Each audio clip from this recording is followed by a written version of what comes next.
get a dev in the chat. Oh wait, I'm already here. Yeah, I saw you earlier in the comments. You're finally here.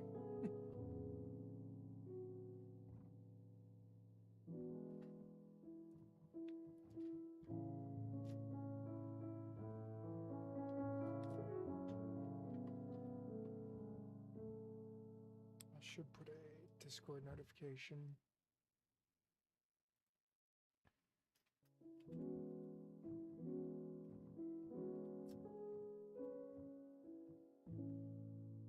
Hey, Dr. Coconut. Hey, Robert.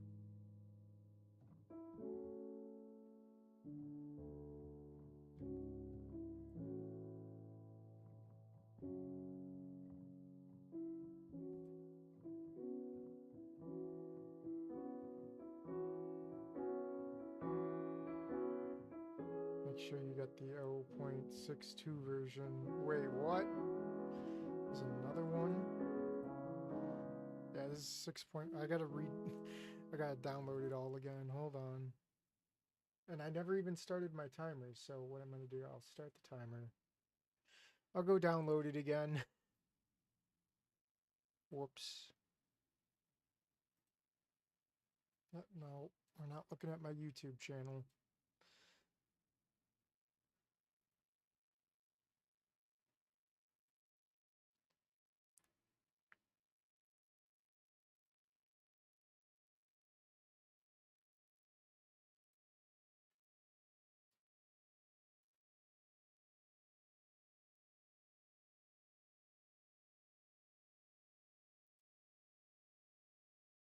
I love doing things last minute. Oh.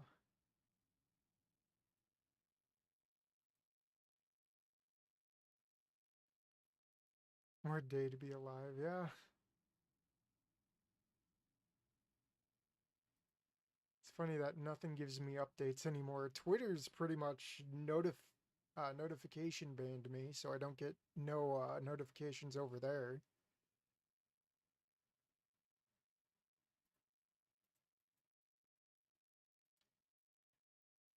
Alright. Extract. Stopping by for a bit to check out what's new with Coda, but I will most likely have to watch the rest on VOD. Alright.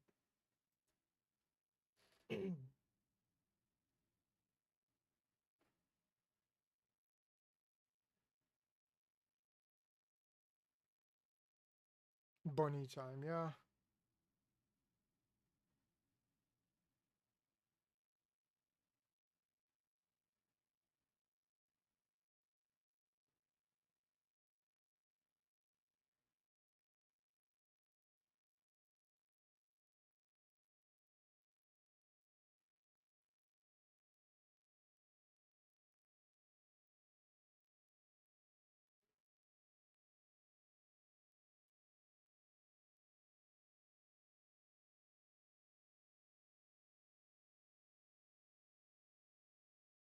Who's next after Claire? I don't know. Well, it's yet to be decided, I guess.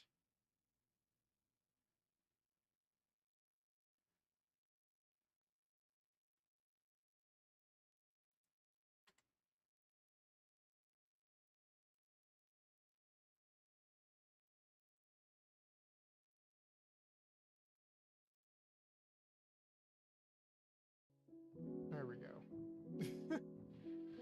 Oh, with 2 minutes to spare.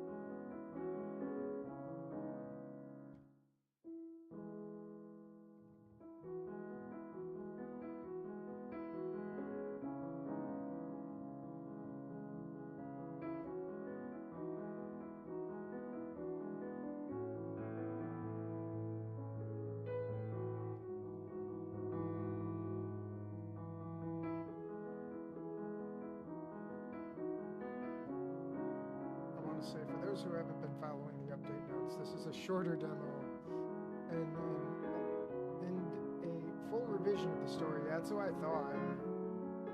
Yeah, this is part of Coda.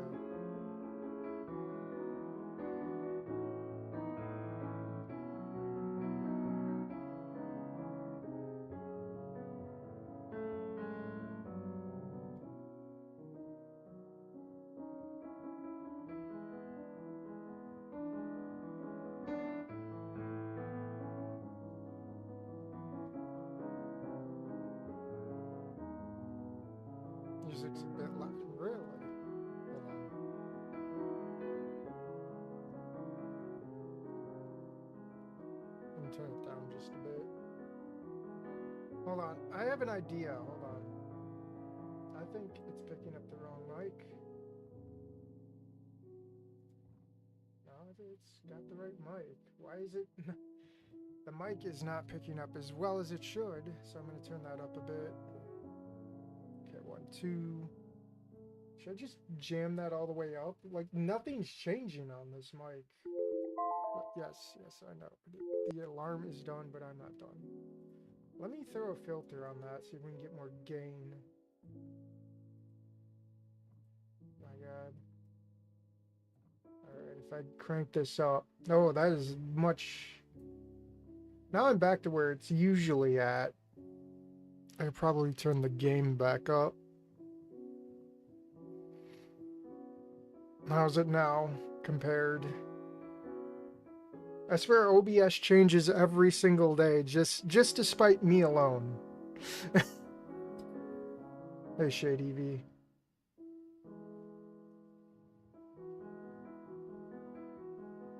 So we're going to accidentally... A route again, yeah. When you don't do anything, you default to rows. More lore gets explained later, but not in this version. Gotta turn my volume down a bit. Really. I'm loud now. I can turn myself down a bit. Volume seems good now. Okay. Every day is a new day when it comes to OBS. Alright. Actually, we should. Gameplay, if it wants to pop up. Come on. There we go. I get it's a VN for Homofa, but it was funny that the last human on Earth was just allowed to walk around unsupervised. Hey, Ninja. Alright. Coda is a purely fictional story created by a diverse team with various different backgrounds and beliefs. The actions and views of some characters do not necessarily reflect those of the creators. Viewer discretion is advised. Please note that this is a work in progress build that is unfinished in many places. You got a letter. The name of the envelope said, Harmonia University. It's ridiculous. Could it really be true? Such a prestigious university wants you. You never even applied. Did they send this by mistake? But it's signed by the dean himself. I don't think they'll lock you up just for being rare. You got a life to live. I mean, we're some young, unimitating rando. What are we gonna do? Congratulations, you have been admitted to Harmonia University's undergraduate program. We invite you to one of the highest-ranked learning institutions in the world to experience a plethora of exciting opportunities. Our passionate staff will prepare you for a lifetime of success. Join us as you step into the next chapter of your life. It goes on for a while, full of marketing buzzwords and diversity statistics. There's a note at the bottom. Given your situation, I would like to personally welcome you and offer you a tour of the campus myself. It would be an honor to have you among us. I've arranged comfortable living accommodations for you so that you may focus on getting the most out of your education. Your scholarship will cover all of your necessities and then some. On behalf of Harmonia University, we eagerly await your arrival. Nicodemus Kaczynski, Dean of Harmonia University. It's strange, but can you really say no? Might as well go for it. There's nothing left for you at home anymore. Your parents died of that damn disease 3 years ago. Since then, you haven't really done anything with your life. This could be a good opportunity to start fresh. A few weeks later. Oh god. New character. That about concludes our tour of Harmonia's campus. What do you think? Not too pretentious, I hope. I'm reminded of when I was a new student here myself, a bit nervous, but so full of wonder and excitement. It felt like anything was possible. Forging lifelong friendships, making a name for myself in the academic community, joining clubs, and causing a ruckus. Why, I even found the love of my life sitting under that cedar tree over there. My point is, anybody can blow through 4 years of university, get their diploma, and proceed with their life like it never even happened. But I implore you to really make the most of what you've been given. Study hard, but take some of that time to search for something that makes you happy, whether that's being with friends or making your mark on society or just living in the moment. Bad placeholder art I drew myself. Placeholder. It's almost like he's holding a sword. He's brought a weapon to school. Find what's important to you. Now then, do you have any questions, young lad? To be honest, you weren't really paying attention for the past hour until now. The dean is a short raccoon who wears an old-timey but distinguished suit. A pair of small spectacles rests on... we got the vocals. No vocals, please. Because that just... I gotta turn that down for... Actually, I'll keep that up, but I'm gonna turn it down for me. I can't read with vocals going, because it's an autism thing. Turn down. Okay. But if it works, it works. A pair of small spectacles rests at the edge of his snout. He carries a cane, but doesn't lean on it too much. He's the dean. Let him have his sword cane. He's like a caricature of a kind old grandpa who tells war stories, but leaves the gory parts out. He seems like a nice guy and all, but you just can't escape the feeling like you don't belong here. Don't worry, we all have autism here. Alright, got first choice right out of the box. Why did you invite me here? Will I fit in? What's with the tour? Why did you invite me here? I'm grateful to be here, but I don't understand why I'm even here. I never submitted an application. I keep tabs on persons of interest, brilliant young students with bright futures to send ads in the mail to. They make for great alumni. Me? Some sort of prodigy? Now you are the smartest human on Earth at the moment. So I'm just here for the optics, for your marketing team to brag about how the college is so diverse it has a human. Precisely. That is, at least on paper, the official reason for how I brought you on board. Right, the official reason for how I brought you on board. The actual reason has more to do with... He hesitates, seemingly unsure of what words to use. You see, your predicament reminded me of an old friend of mine. Are you familiar with the Tasmanian tiger? The dean reaches into his coat pocket and pulls out a photograph.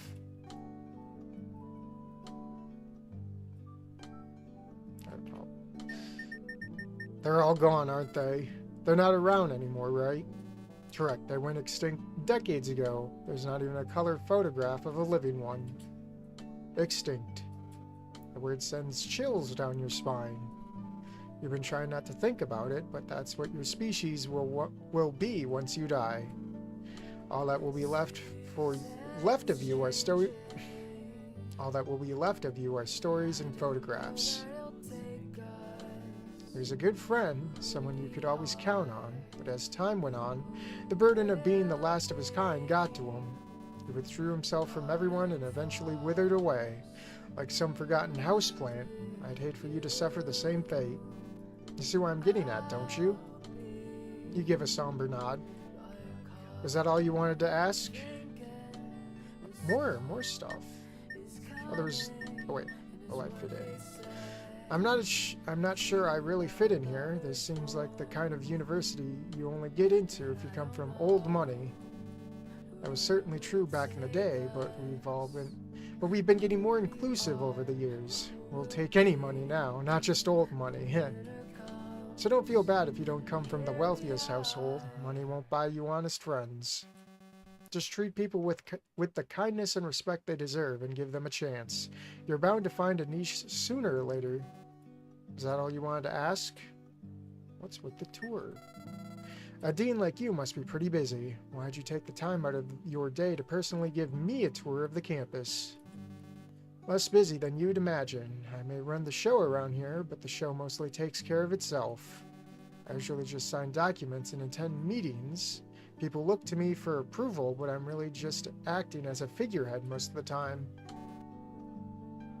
Someone to stand around and look wise. The departments handle all the number crunching and recommendations. I just give the final authorization. So I don't mind getting out of the office to have a pleasant chat with the students. Feel free to break me out of that prison from time to time to discuss whatever's on your mind. It's also a great photo opportunity. He points to a photographer in the distance, crouched beside a water fountain trying to look inconspicuous with his giant telephoto lens pointed at you. Sure it's not just Ava? Not that I forgot. Was that all you wanted to ask? Yes, that's all. Very well, I'll let you have a break from my ramblings. I believe your orientation's coming up soon. You remember how to get there? Good. It was a pleasure to finally meet you in person. You seem like a real stand-up guy, and I have no doubt you'll find success in whatever else you're looking for during your time at Harmonia. Thanks. It was nice to be welcomed by the dean himself. I'm glad I could be of service. Now then, if you'll excuse me. Nicodemus gives you a warm smile before trotting away. You don't have much time to spare, so you make your way to your scheduled orientation meeting. And back to where we actually start. After checking in, you were directed to a lecture hall where several others are already seated and chatting amongst themselves. You look around for an open spot and find one near the front of the room. Weird looks are shot in your direction, followed by whispers as you walk past. They act like you don't notice their stares and comments. You're used to it, though. It happens everywhere you go, understandably so, considering your kind is about as rare as a unicorn. Is this what college is? It already feels like a prison. You slump down in your seat and try to ignore the world around you, praying that this will be over with quickly. Eventually, a woman walks up to the podium, and the voices around you quiet down. Ahem! Welcome to Harmonia University, new students. My name is Margaret Ellen, and I'm very excited to introduce you to the next chapter of your lives. This orientation marks the beginning of your journey into the finest academia has to offer. Everything you'll learn and experience over the next 4 years starts here. You start to tune out what she's saying. It's just boring introductory formalities anyway. Here, let's get another drink.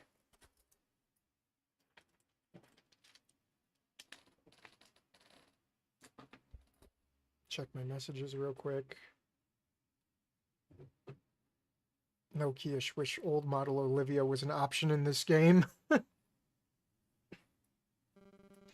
You hear the door open, followed by hoof steps coming down the stairs. Must have been a straggler who arrived late. That's going to be Rory, ain't it? The room's pretty full, but there's another vacant seat next to yours. A moment later, a nerdy-looking ramp squeezes past you and sits in it. Yeah, did I miss anything? Nothing important. If you haven't already, go ahead and introduce yourselves to those sitting around you. Go on, don't be shy. Hey, gosh, I don't know how to do this. My name's Rory. What's yours? Your name is Porcupine? That's wrong. This is the first person your age that you've spoken to in years. You've almost forgotten how to speak around your peers. All that comes from your throat is a meek and generic greeting. I'll never forgive Wani for making Olivia less fat. I'll finally get around to playing that VN now that the Coda update is out. You never played it yet? Blue Fang's favorite boy. My name's Porcupine. Nice to meet you. Nice to meet you too. So, what are you majoring in?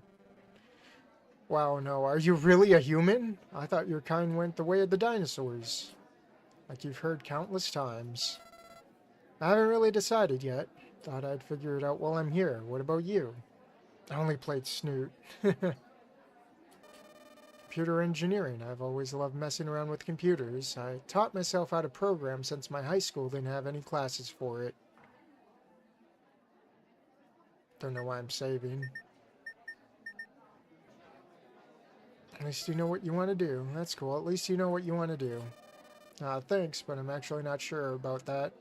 It's a pretty broad field, and I don't exactly know where I'm going to end up. I wouldn't want to end up administrating some boring office network, you know? I got into computers because I wanted to live like a science... I wanted to live in like a science fiction world. Yeah, boring office work can be good money, though. I guess it's not really all about the money for me. Don't get me wrong. Money's nice and all, but I'd rather make my dream game or develop an AI companion or something cool like that. The last human named Porcupine. It's a family name. This is my human suit.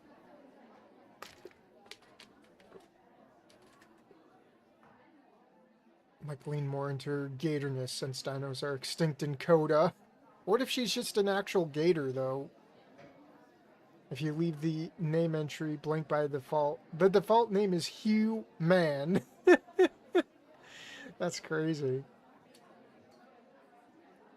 I get what you mean. I'm just here to figure out what I'll enjoy doing for the rest of my life. No plans, huh? Well, I hope you can figure something out sooner than later. I used to go to a human school where everything was the same. Now I go to an animal school because Lion is my last name. Thanks, me too, ha. We chat with Rory for a bit longer until Miss Ellen clears her throat and gets the room's attention. Ahem, now that you've become acquainted with your neighbors, I'd like to know more about you. I'll pick a few students at random. Please say your name, what you're majoring in, and something about yourself. I feel like this is new. Miss Ellen points to a girl towards the back of the room. You there with the camera. Oh, that's going to be Ava. Yeah. Hi, my name's Ava, and as you might have guessed, I'm a photography major. I often go out into nature and shoot wildlife and landscapes, but I also dabble in street photography. My parents were porkaboos, hence the name. I like the idea of capturing rare moments in time that disappear as quickly as they come. I don't know what else to say. I just kind of like experimenting and finding new ways to view things. Very good. Next, how about... You in the pink sweater. Claire. Moy? Hi, my name's Claire, and I left my major undecided because, well, I couldn't decide what to do. Something interesting about myself. I was a cheerleader in high school until I broke my leg, and then I joined the chess team and found out I'm actually pretty good at it. I got to go to a national tournament once and came in 3rd place. It was fun, but I'm always looking for new things to try. Nicely done. We'll do a couple more. Let's see. I clap my hands. How about you? Of course, she had to pick you. You pretend to think she's pointing at someone else. Yes, you. We don't bite. I promise. I let out a quiet sigh and rise from your seat. Hi, my name's Porcupine, and I'm also an undecided major, mostly for the same reason. I guess something that's interesting about me is that I'm the last human on Earth, which is probably the reason I got accepted here with a full scholarship, because it sure wasn't my grades. If I could talk. Let me get another drink.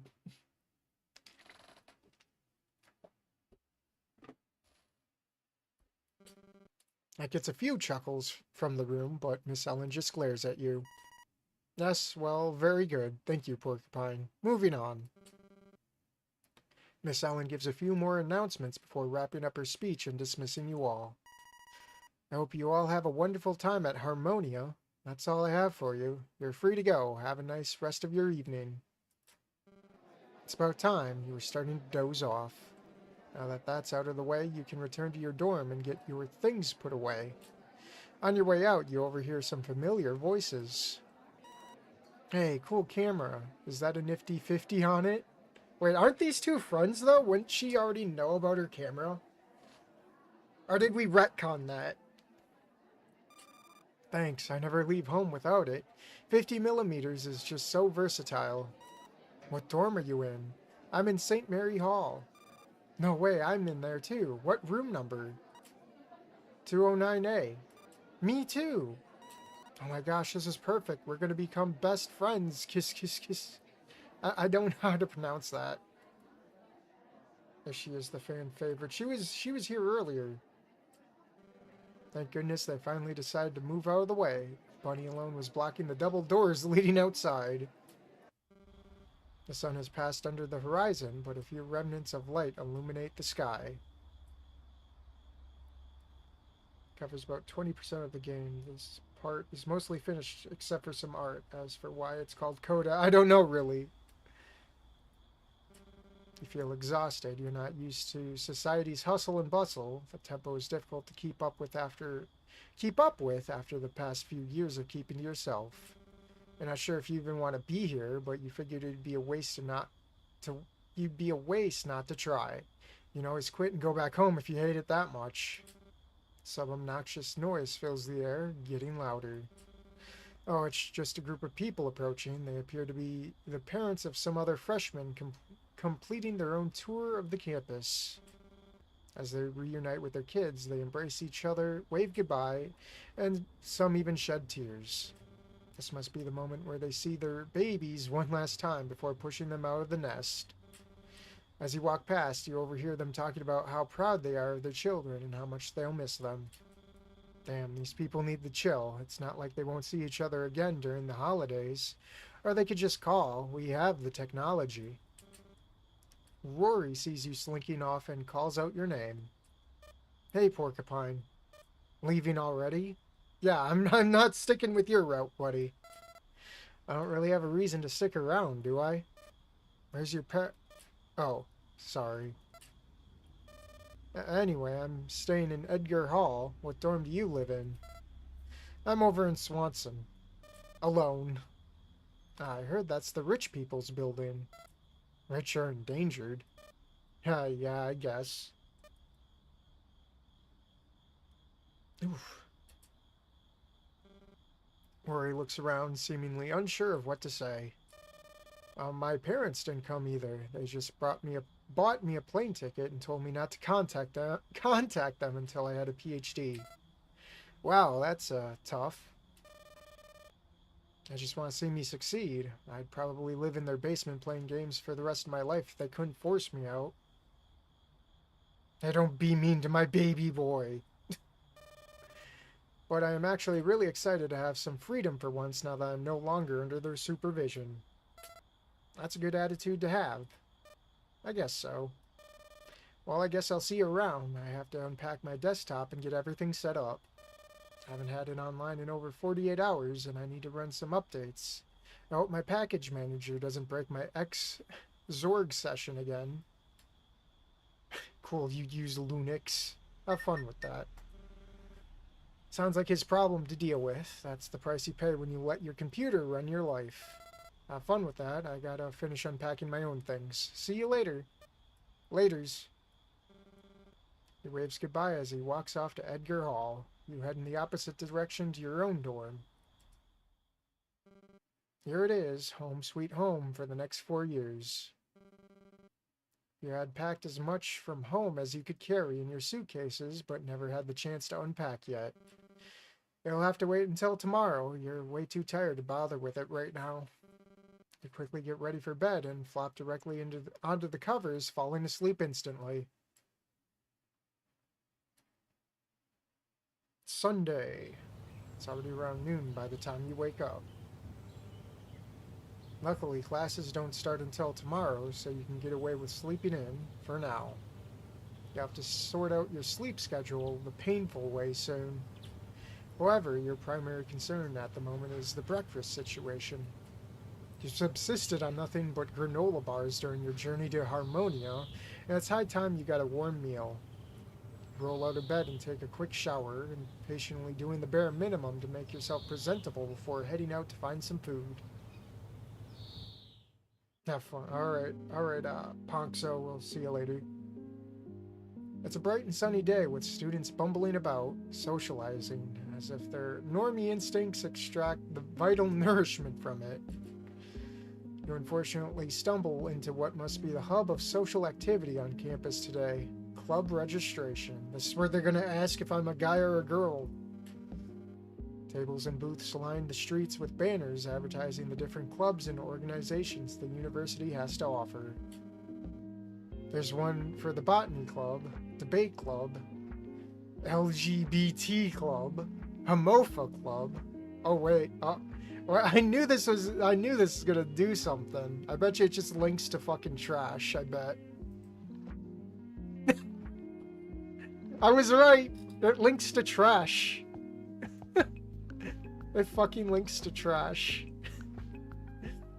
Oh, let me full screen that again. Anime Club, Video Club, Golf Club, and so on. Now you're always the man in this version. You're always a man in this version, alright. But the scene is randomized whether you meet Claire here or Gunner. Huh. Interesting. Hamofa mentioned. Wait, so if I plop a save down, if I go back and plop a save, I can go back to that save to roll for Claire, right? Or is it like set in stone? Going straight across the quickest way to the restaurants, so you head with your eyes forward. You know, the moment you look at any of them, some representative will drag you into an involuntary conversation. Almost there. Almost. That reminds me, I can turn the volume back up. Just a few more meters.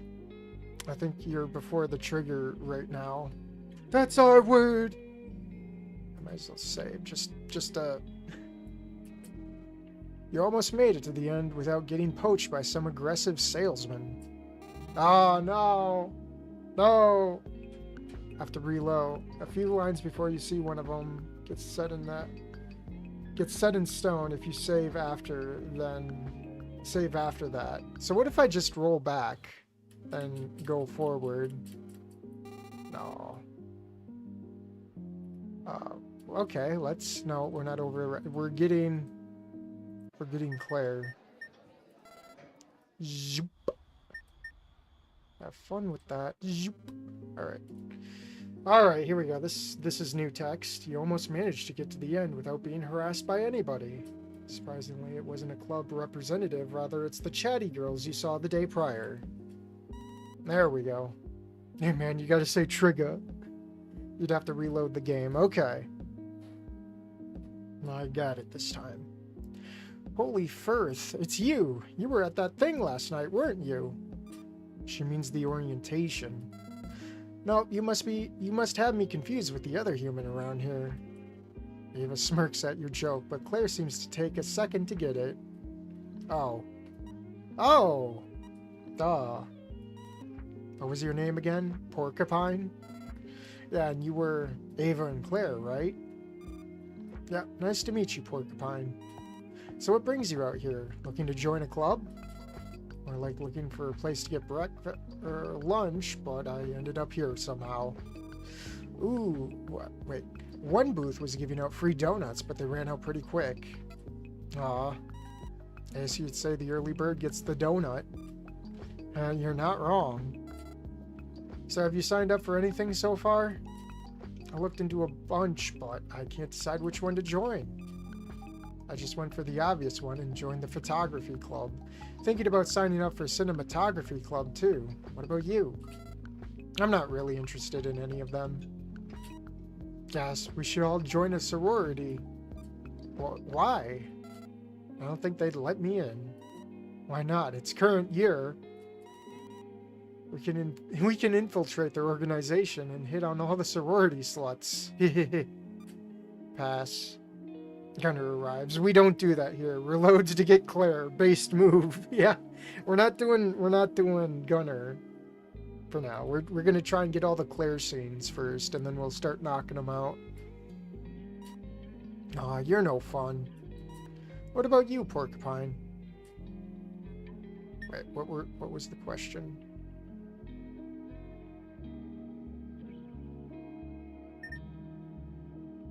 Save. I don't want to join current year stuff. Nah. Can't a bun have a little fun?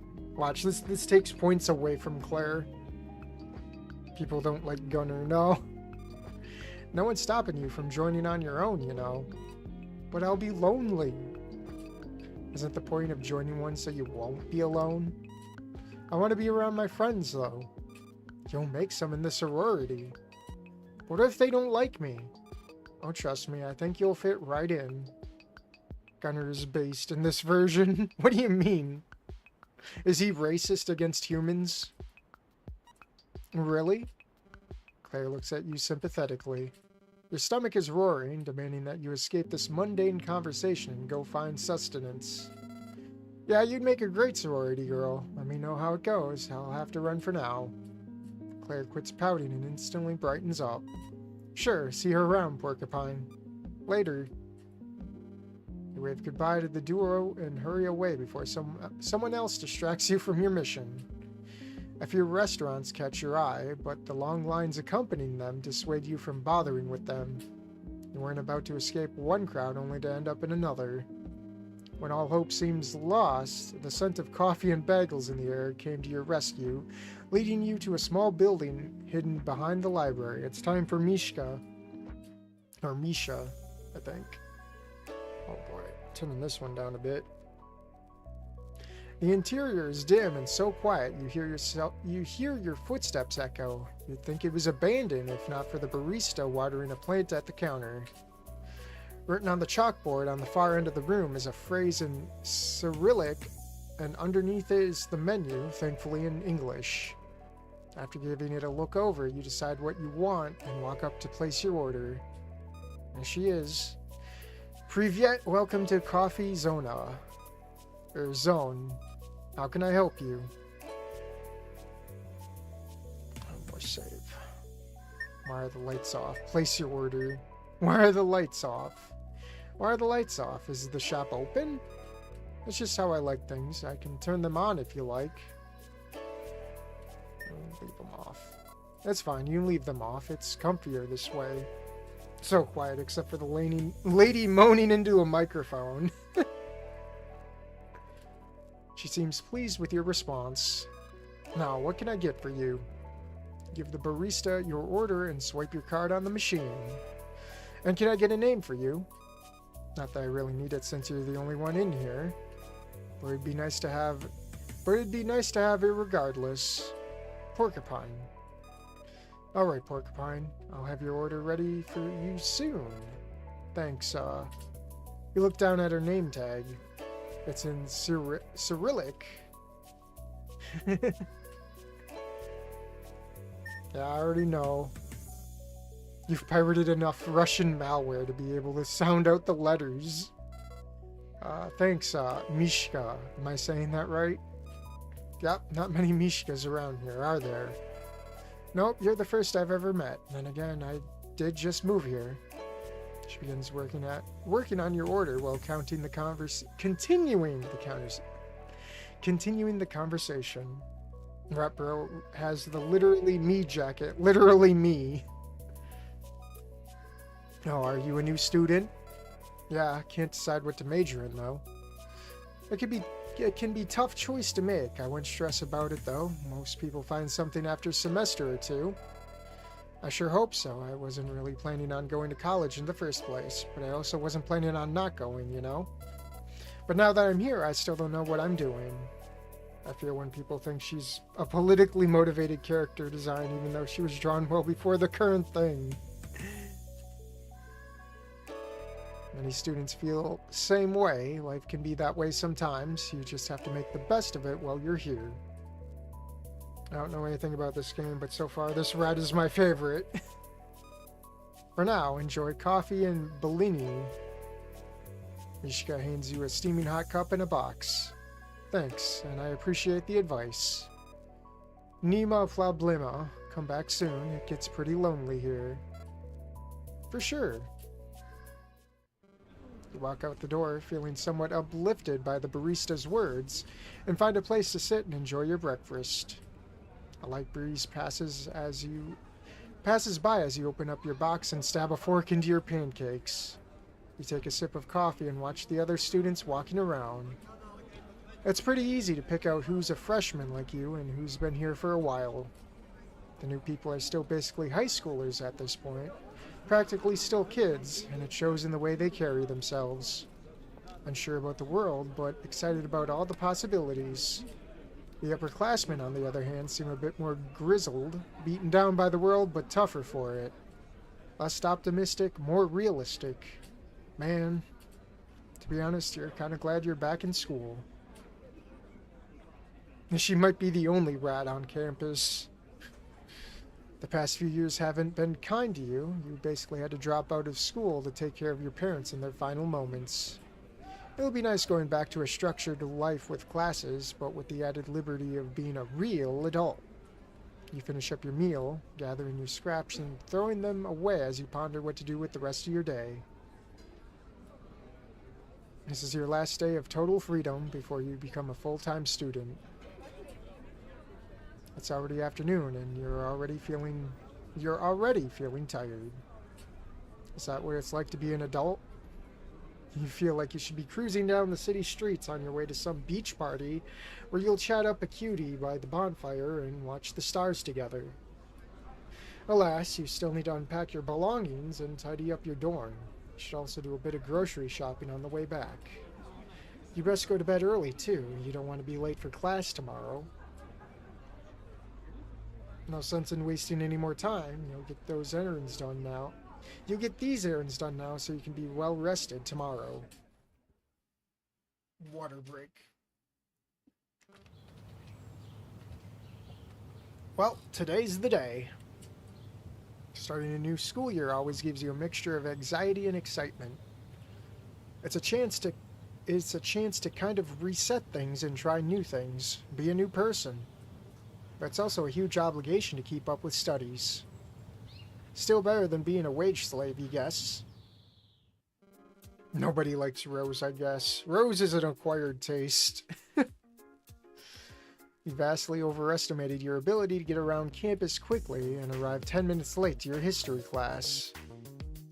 People either love or hate Rose. All eyes are on you as you bust through the doorway. Ah, nice of you to join us. You must be... He flips through the papers on his desk. Mr. Porcupine Man, correct? Did I say that right? It gave me the last name anyway.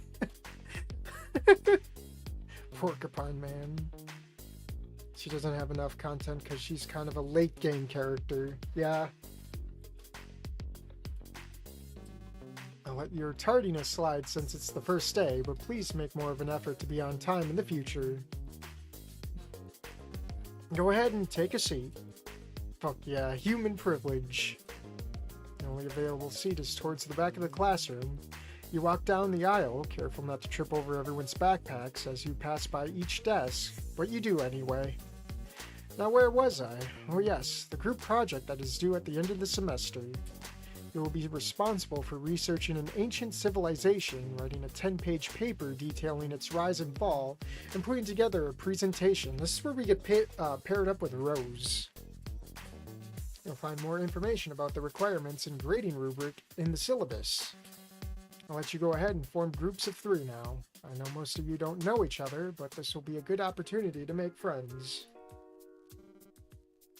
Forming groups already? Well, time to kill yourself.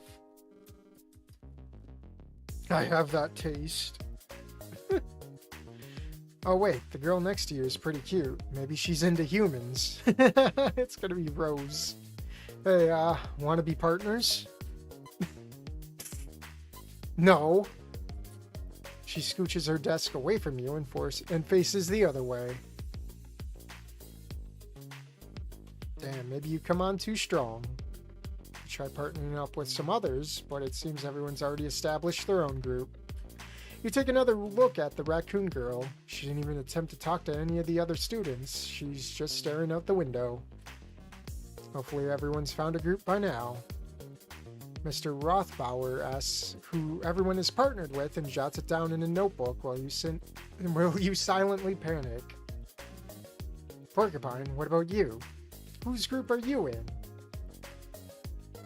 I couldn't find one. Oh, does the class not divide evenly? This is why I'm a history teacher, not a math one. Does anyone else not have a partner?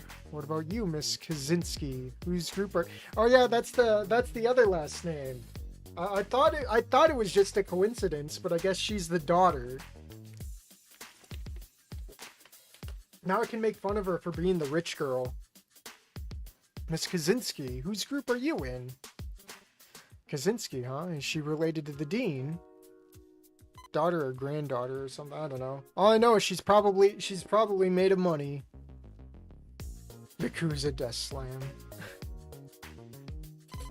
And just call me Rose. Very well, Rose. You and Porcupine can be a group of two then. Can I do the assignment on my own? I'm sure you could, but that's not the point of this exercise. It's important for students to learn how to work with others, like in a real work environment. I didn't want to just didn't want to, but I didn't want to just a raccoon racist. What? Rose no longer has the autism hands. Now her default pose is based on Snoop Fang. Rose has all the traits of every BPD girl I've ever met so much. It's so uncanny how she's portrayed. I'll be checking in from time to time with each student to monitor each individual's progress and contributions to the project, so please make sure everyone in your group is pulling their weight. Fine, whatever. Good, I'll put you and Porcupine into your own group then. While Rothbauer writes your names in his notebook, you hear crumpling paper beside you. You glance towards Rose and see her clenching her fist, balling up a sheet of paper. She turns to you and mutters something. To hell with that, I'll do it all on my own. I meant to say B, but my phone auto-corrected. Well, now that that's settled, let's begin our first lesson. This course and the follow-up World History 2 are designed to give you an understanding of how civilization has progressed all the way back from when the dinosaurs roamed the Earth. Mr. Rothbauer circles a crude drawing of a pterodactyl on a chalkboard and starts drawing an arrow pointing to some stick figures. To the rise and fall of humanity leading into the current era, Societas Animalium, that is, Society of the Animals, as they say. Of course, not much is known about how the dinosaurs lived since a meteor striking the planet destroyed nearly every little bit of evidence they were here at all. Never ask an anthro-supremacist what her boyfriend's preferences are. I kind of relate to Rose a bit. I despise group projects as I always have to pick up the slack.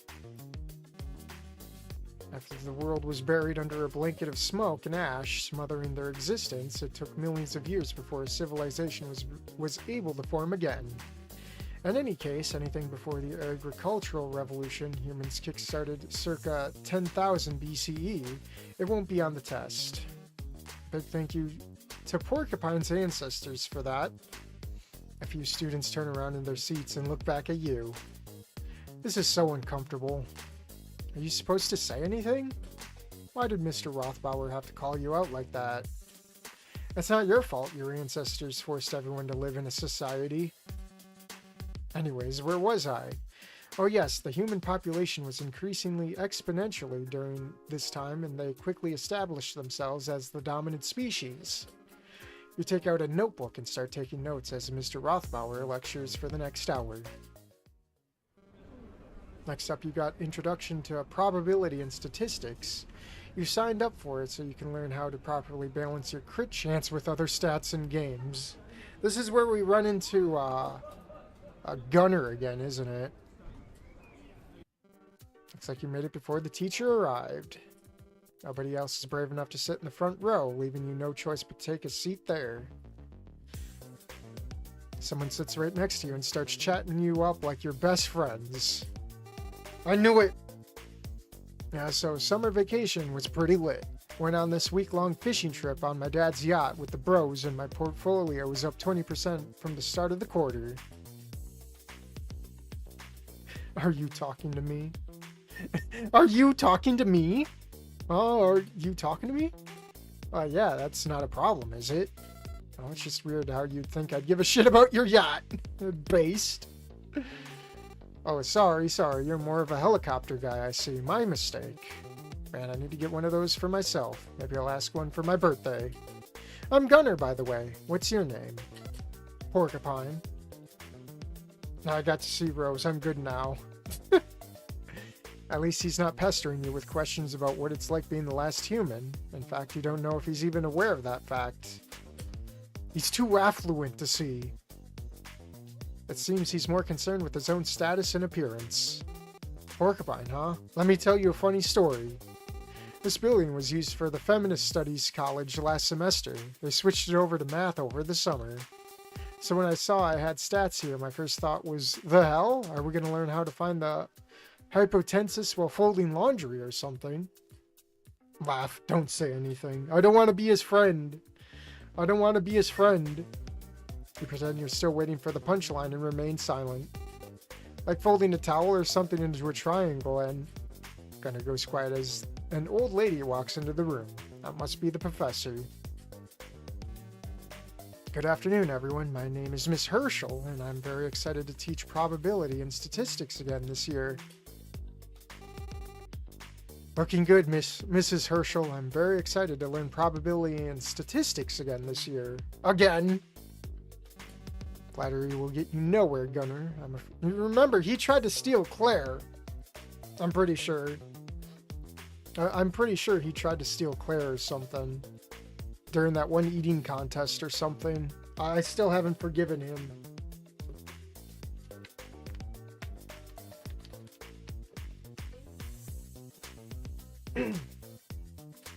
Flattery will get you nowhere, Gunner. I'm afraid you'll be learning the subject for the first time this year, judging by your grades last year. Can I romance the teacher? Not this one. Nah, he went after Ava. Well, there was someone who went after Claire. I'm pretty sure he was all over Ava. Hey, I still remember y equals mx plus b. That's geometry, dear. Oh yeah. That reminds me, I wanted to point out that this can be a very challenging class. I recommend spending half an hour every night studying the textbook and working through the example problems. Now then, we have much to get through and not a lot of time, so let's begin with some basics. A set is defined as a collection of elements. You notice Gunner aggressively taking notes throughout the whole class. Pretty sure Goat Boy simps for Claire. So glad Gunner has expressions now. Okay, so Rory's the enemy. He even stays behind to ask Miss Herschel questions after she dismisses the class. Is this stuff really that difficult? You understood it just fine, but maybe it gets harder later. Since you're done with classes for the day, you think you'll get a bite to eat and then study a bit and call it a day. Tuesday. You roll out of bed and start your morning ritual in preparation for class. Today you'll have Literature 101 and then intro into French language. I forget, I don't think literature is with the teacher you can date, and then French is with Claire. A couple weeks ago you received an email with the books you'll need. The first one you'll be going over in literature is the novella The Death of Ivan Ilyich. You pack your ebook reader that's loaded with all your books you could find on the Pirate Bay into your bag, along with the French textbook, and venture out. Just date Rory. No, you can do that. Rory is literally gay. He's not going after Claire. You step into a large lecture hall with a projector already beaming a desktop onto the screen at the front. Well, I still remember, like, he got, like, wrapped in with Claire. No homo allowed in my chat, just bunny ass. I thought Rory was bi. Yeah, that's what it seemed like. Beaming a desktop onto the screen at front, students trickle in until the room is full. Just let him have him. Just let him have it, bro. Yeah, Blue Fangs can have it. Technically, everyone was bi, but I decided to drop the option to play as a grill. Just remember the Claire cuddle puddle with him, Ava, and Claire on Claire. A couple of minutes before class is scheduled to begin, a woman comes in through a door near the podium. To your dismay, the teacher of this class is the same lady who gave the orientation speech the other day. You don't think you made the best first impression the other day. Hopefully she doesn't hold a grudge. She double-clicks a file and brings up a slideshow. Good morning and welcome to Literature 101. Today we'll go over the syllabus and what you can expect from this class. Then we'll finish up with some discussion on the assigned reading. Let's be real, everyone who plays this is probably a dude. Yeah, most likely. If there's any thick girls who play Coda, DM me. Actually, hold on. I've got a text.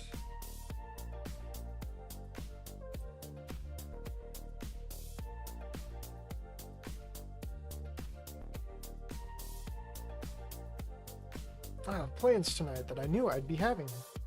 Okay. She clicks a button and the slideshow advances to the next slide, going over some information about herself. My name is Miss Ellen, and I've been teaching at Harmonia for about a decade, so I like to think I've gotten quite good at it. Oh, ignore the misses in front of my name on the slide. I guess I forgot to update that. Recently divorced. You know how it goes.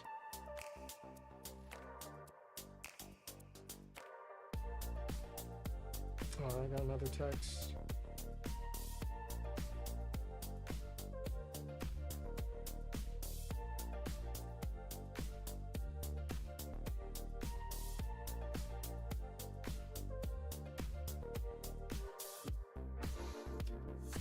She quickly advances forward a few more slides. Oh, there goes all the family pictures.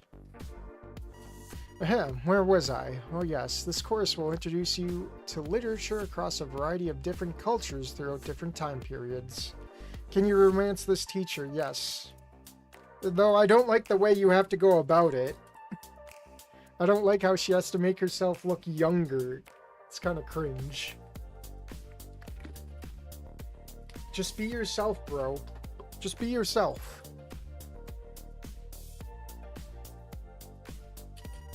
In the interest of time, most of the reading will be on the short side, or at least limited to excerpts from longer works. In case you didn't get my email, you'll be responsible for procuring your own books, starting with a favorite of mine, Tolstoy's The Death of Ivan Ilyich. You won't have a test on it until the end of next week, but I'll expect you all to read the assigned chapters every night and keep up with the discussions in class.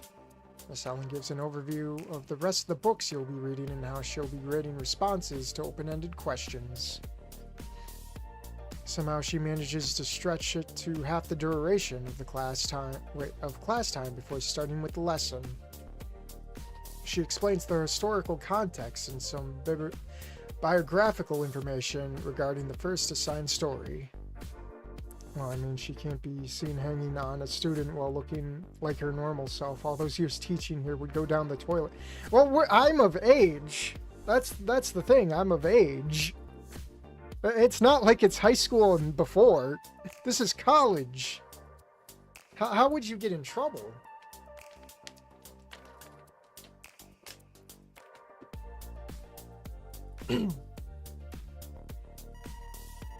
Tolstoy is considered one of the greatest authors of all time.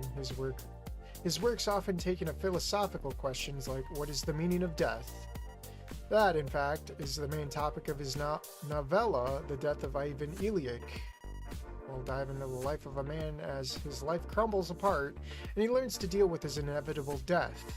Indeed, this wasn't the first time Tolstoy wrote on the subject of death, as he had earlier written a confession considering the possible interpretations and attitudes towards death. socially, I suppose. It's just how things are. But yeah, a teacher isn't allowed to even accept gifts from a student they're teaching, let alone date one while teaching them.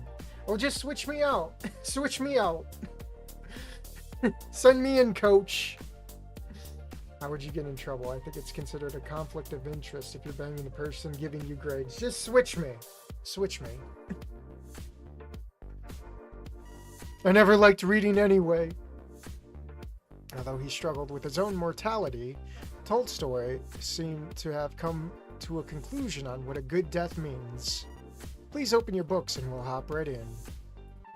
You pull the book out of your bag and open your notebook to a fresh page. Miss Ellen goes over the first chapter of the novella, explaining some things and asking the class for their thoughts along the way. Okay, I understand that now. Okay. Time flies by quickly, and the end of the hour is upon you before you realize it. That's all for today, and we'll continue this discussion next time. Have a nice day. You pack your things and stand up. Next up is French class. You always wanted to learn another language. Unfortunately, the classes for all the good languages were already filled. Was she colored in the last game? I don't know. Bon après-midi, I am Miss Celestine, and I'll be your French teacher for this semester, and hopefully the next one as well if you decide to stick with it. You become distracted from her introduction by the strange ripples that seem to appear out of nowhere, and the translucent bottle of water on the professor's desk. Oh, that's just Claire stepping in. As the water starts to bounce more violently in the glass, you hear a rhythmic, low-pitched thud gradually getting louder. A moment later, the door crashes open and a wall of fluff squeezes through the door frame. Damn, she's fat. Isn't that Claire? What a coincidence, you have a class with her. Alright, that response is based. Huff, huff, sorry I'm late. Pasty Sources, you must be Madame Whitney. Just Claire is fine. Very well, please take a seat and we'll begin introductions. Claire makes her way over to the desk and looks you dead in the eye. OMG, Porcupine, you're in this class too? How unexpected. I'ma sit next to you, okay? Claire takes the seat next to yours and starts rummaging around in her bag. Genial, looks like everyone is present and accounted for. I'll say a few things about myself, and you can all tell me about yourselves and why you decided to learn French. Goddamn. I was born in France and learned both French and English before moving to America at a young age. Well, I gotta get my messages out too, just to make sure I'm not missing any.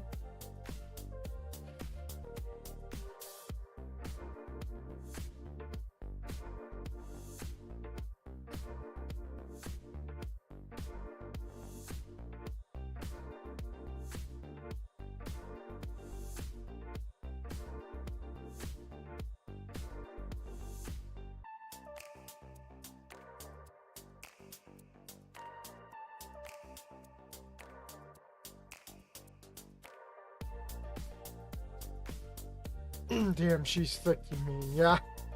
I'm just saying, man, she'll definitely keep you warm in all that fluff over the cold holidays. Aesthetically, Claire's peak. Yeah, I know, right? In high school, I studied Acunian, and then in college, I learned a bit of Pandarianese. Learning languages opens up so many opportunities you'd otherwise never have. I love to travel, and I always learn a bit of the native language and dialect before going so I can converse with the locals. It's especially helpful for finding the best restaurants in a particular area. I'll be sure to share some stories from my travels throughout the semester, but for now I'd like to hear some things about you guys. What brings you all to French 101?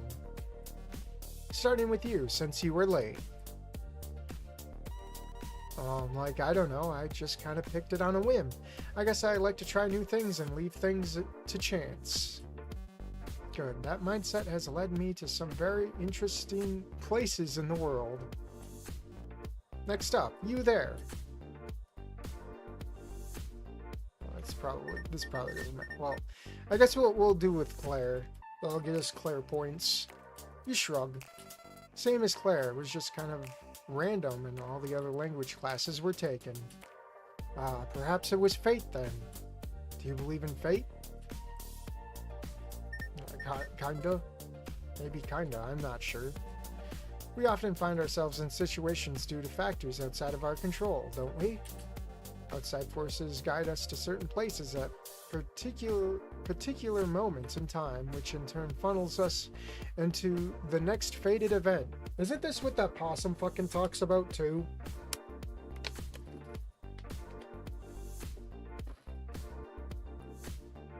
Oh, I got a text.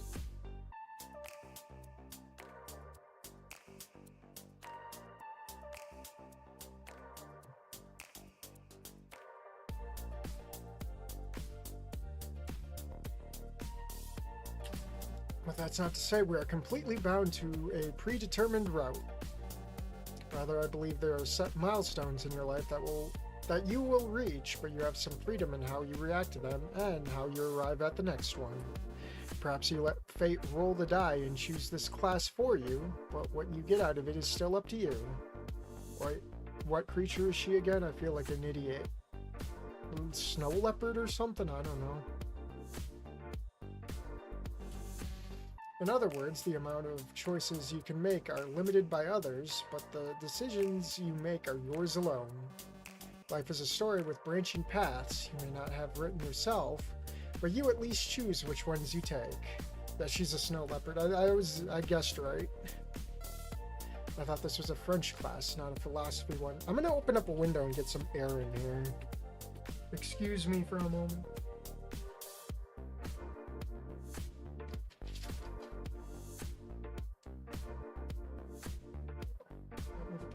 There. Some of the most renowned philosophers come from France, you know. Voltaire wrote a story called Zadig, which is the French word for destiny, and... Oh, sorry, I went on a bit of a tangent there. I do that from time to time. We best move on before class ends.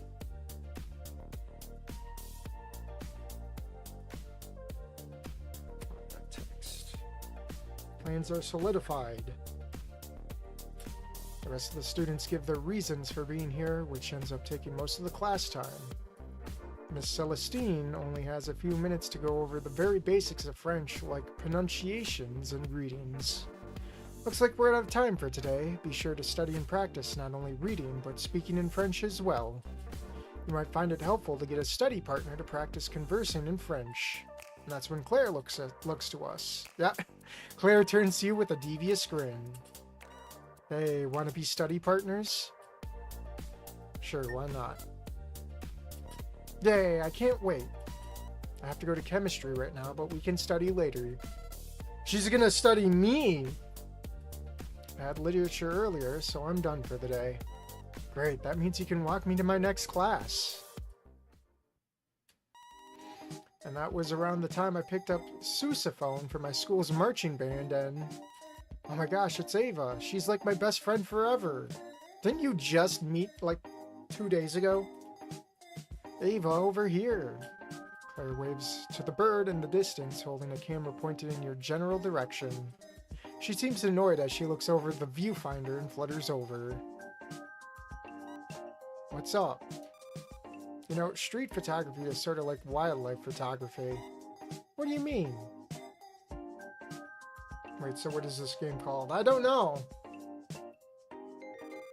It's about capturing the moment in as natural a state as possible. Me and my camera are supposed to be invisible. Oh, did I ruin your shot? Sorry. It's no big deal, I was just warming up anyway. I see you found that boy you totally don't have a crush on. Oh, who? Porcupine? We just happened to have French together just now. I wasn't, like, stalking him or anything. I wasn't, like, French kissing him or anything. Sure. You get the feeling that some part of this conversation has flown over your head, but are struggling to decipher what these ladies could possibly be talking about. $0.00. You had your suspicion that Claire might be into you, but Ava's exceptionally straightforward words have put that idea to rest. Oop, I have to be in class in a minute, but I'll get lunch later. Ava shrugs. Today's no good for me. I have to do some club stuff. Tomorrow then? Works for me. What about you, Porcupine? Heck yeah. We're hanging with Claire. Heck yeah, that sounds nice. Yes. Claire pulls you into a suffocating hug. Ava has to pry her off of you. Come on, Claire, we got class to get to. Bye, Porcupine. Wait, let me get your number. Oh, the first number we get here. Let's go.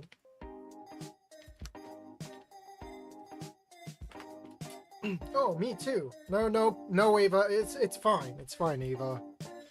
You don't have to. We have successfully acquired the power of protagonist Riz. You do literally nothing, yet somehow everyone wants to bang you. Yeah. Claire and Ava type your digits into their phones. We have to get to class now. We'll text you later. See ya. Bye. Later.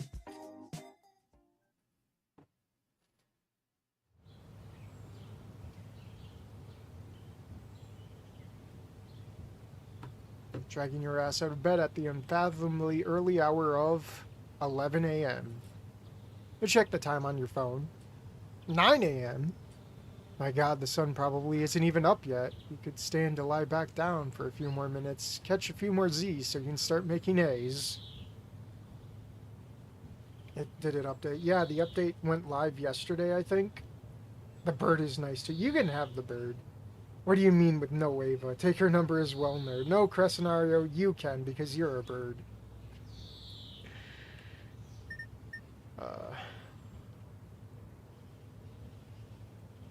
We'll be a productive member of society because that gives us more of a shot to see Claire. You'll have the time to rest when you're dead, or tonight, whatever comes first. Either way, these classes aren't going to attend themselves. Time to learn about the lore of the world.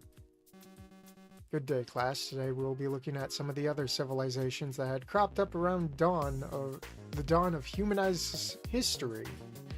Let's start with one of their closest genetic relatives, the chimpanzees. There's this goat boy who is secretly best character. You gotta see him, no?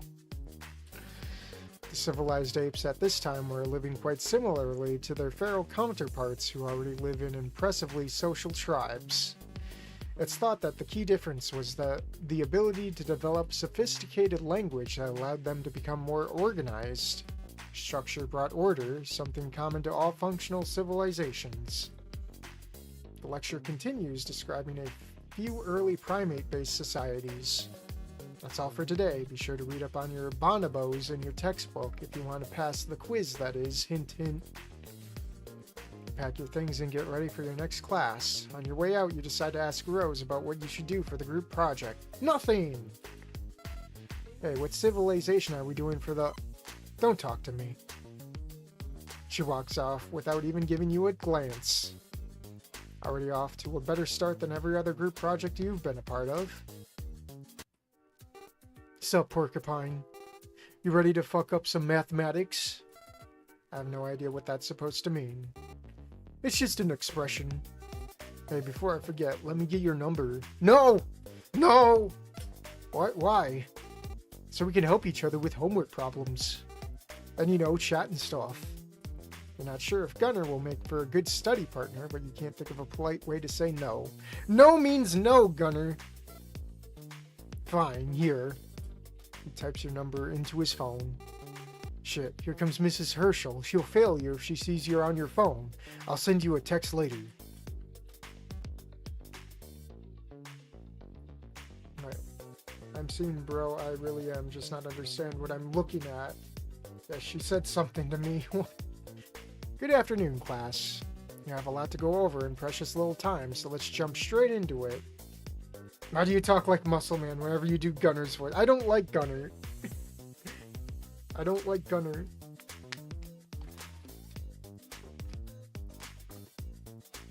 That's just my preference. Recall from yesterday, the intersection of two events is equal to the product of probability of event A and event B. She writes the formula on the board. Pork, please go full muscle man when doing Gunner's voice. I'll go like full dumb mode. You know who doesn't? You know who else doesn't like Gunner? My mom. Oh, muscle man. Oh god, I now that hits me because I don't watch Cartoon Network. It hit me as fucking regular show shit. People say I sound like Mordecai. It's like I don't watch the show.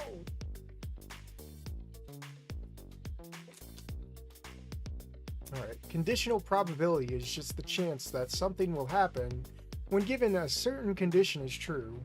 Oh no, bro. So given, and it's funny, isn't like the whole show voiced by one guy? So given B is true, the formula for finding the probability of A goes like this.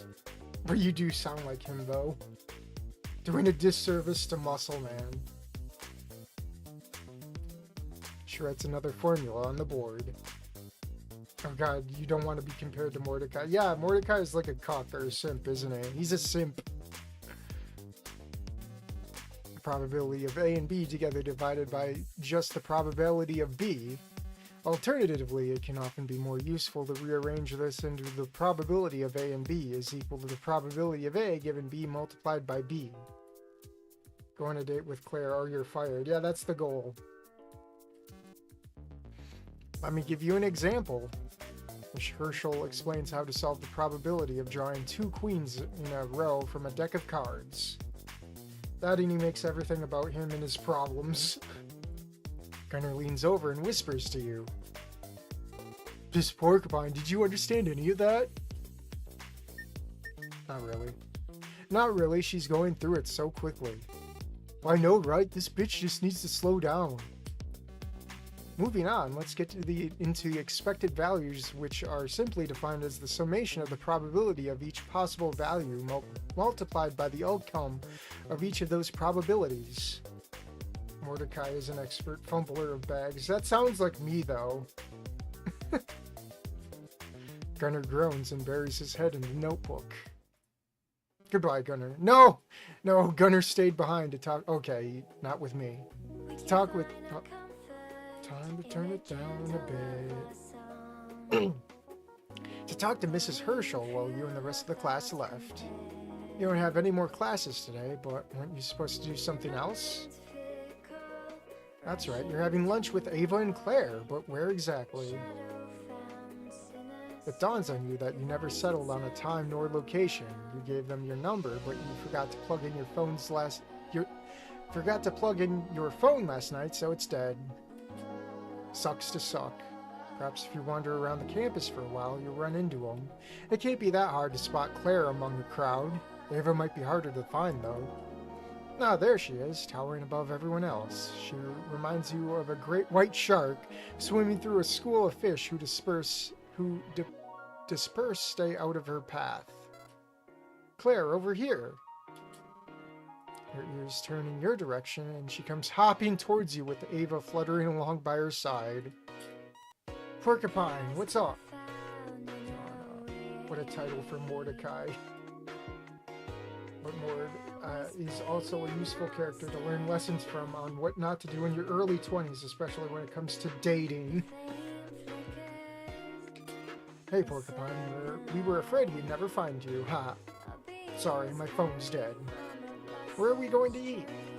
I still haven't decided yet. Claire keeps shooting down my ideas. I do not. How about the cafe? You mean Starbucks? That place is hella crowded all the time. No, the one behind the library. Coffee Zone, I think. It was pretty quiet when I went there a few days ago. Oh, is this where we're gonna run into Olivia? I never heard of it, but that sounds good. And it's settled. Lead the way, Porcupine. Cafe is vacant, save for the barista and a feline. Oh no. Feline sitting at the table reading a textbook while listening to his headphones. He notices you when you walk in and waves you over. Gunner, what are you doing here? I like to come here to study because the smell of coffee keeps me awake. Porcupine, you know this guy? Oh, right. Claire, Ava, this is Gunner. We have statistics together. Nice to meet you, Gunner. I hope you don't mind us intruding on your territory. It's all good. I could use a break from this anyhow. Right. It's been less than 15 minutes since class ended, so we couldn't have been studying for long. You all want some coffee? It'll be my treat. We actually stopped by to get lunch. No problem. Order whatever you want. I accidentally withdrew too much cash and now my wallet barely fits in my pocket, so I don't mind. No! I can pay for myself. Sue yourself. Gunner leans in and whispers to you. Wouldn't want these chicks to think you're poor, I get it. Ladies, what about you? I'll take you up on that offer. What a sweet guy. Yeah, that would be very kind of you. Well, don't sweat it. Go ahead and order while I finish this homework problem. He reaches into his pocket and pulls out his massive bulging wallet. This should cover it. Just give the change to the barista as a tip. Okay, we'll be right back. Gunner gave you like $200. How much does he think lunch cost? Maybe he figured Claire would need a lot. Hello again, Porcupine. And you brought friends. Hi, Mishka. Yeah, we're just stopping by to get something to eat after class. Oh my gosh, your accent is so cute. It's in Ruski. Yeah, no, yeah, no go, Gavariu Poruski. Mishka turns to show the Ukrainian flag patch on her jacket. I am from village near the border of Ukraine and Tarosi. So perhaps some Rusiki has infected my way of speaking. Zishal ka ito skazat shlishad ito ya no go zinyayu tokun ruski no shlin shlishal shito Ukransky Pokhozn Nuvi Dobry Tisk Povorit. Another Coda stream, another round of poke. Fumbling speaking Russian, I know, right? No, you know, I know it's funny. Self-voicing enabled. Claire, AHH, Nyezhshala, Kak Ito Skazad, Slishad Ito. Yanyemnego z neotokaruska, no slishal, shto oakrinskie pahas. Every time this pops up, I'm gonna throw on the self voice. Mishka, nu vidoberchse hovorid. Claire, spasibo. You're left dumbfounded as to what they're saying. Self-voicing disabled. You're left dumbfounded as what they're saying. You had no idea Claire knew Russian. And if she can learn a complicated language like that, French should be a breeze for her. Oh, hell no, turn this shit off. Well, what do you want me to say? It's faster than me butchering it. Now then, what can I get for you? You place your order and swipe your card, then step aside so Ava and Claire can place theirs. When they're done, you slip Mishka the bills Gunner gave you. Keep the change. Mishka's eyes go wide as she subtracts the amount owed and is still left with a hefty sum. Are you certain? This is a big amount of money to just give away. Usually people just leave behind the coins. It was Gunner's idea. It's nothing, we can take his idea. But I don't want to feel like I'm like a big spender too, because there's always the route with Mishka and we go on a date and she's gonna think we're made of big money, so... Gunner's idea. I can't lie to her. It was his idea. You gesture back towards Gunner. Oh, could you tell him Daka Dayaku you Vam for me? Don't worry, I got it. I'll get started on your orders and have them ready for you by at the end of the counter shortly. You return to Gunner's table and sit beside him while you wait. He's packed his textbooks and notes into his bag. Thanks again for lunch. Yeah, especially since we're basically strangers. Hey, any friend of Porky's is a friend of mine. Besides, what better way to get to know someone than over lunch? You two freshmen? Haven't seen you around before. I can't believe I actually got accepted here of all places. I know, right? It's like a dream come true. Yeah, Harmonia's pretty cool, I guess. I never thought I'd end up here. So what are you majoring in, Gunner? Political science. It's not my passion or anything, but what else is the son of a wealthy oil baron supposed to do? What about you? Just photography. I have an eye for it, and though I could make connections here to build a career out of it, I'd love to travel and just shoot people all day. In Minecraft. With my camera, I mean. You're all so cute with your dreams and plans, and here I am going in raw with my undecided major. There's so many options, I can't just pick one. Pick one thing to specialize in for the rest of my life. Well, what are your hobbies? I don't know. I like doing everything and trying new things. That's not a hobby. How about golfing? That's a useful skill for political science. Got bored of it after hitting a hole-in-one on every course in my state. Ever tried drawing? Yeah, but it was too easy. Fishing? I already caught so many fish I started reeling in undiscovered species. Cooking? I had a good run with a critically acclaimed reality cooking show that lasted 5 seasons. Oh, camera, right. Yeah, that's what she meant. Yeah, ending one, Ava. Music? Never looked back after dropping a single that topped the charts for a few months. She's got to be bullshitting all this. Acting? Blacklisted from the industry for reasons. Guns? I used my gold medal from the Olympic shooting contest as a coaster. Interesting choice of using the word raw, Claire. She's already done it all and she's not even in her 20s. She's like the total opposite of you. You could always make an OnlyFans account. I know tons of guys who would pay to see you. You think so? Sorry, but the big bunny boobas are not for sale. Oh wait, that's... Why did I read that in Gunner's voice? Sorry, but the big bunny boobas are not for sale. What do you think, Porcupine? What are some of your hobbies that Claire might enjoy? Browsing internet image boards is not something you could admit to enjoying in front of normies. Quickly, you have to come up with a cooler hobby. Climbing, driving, bushcraft.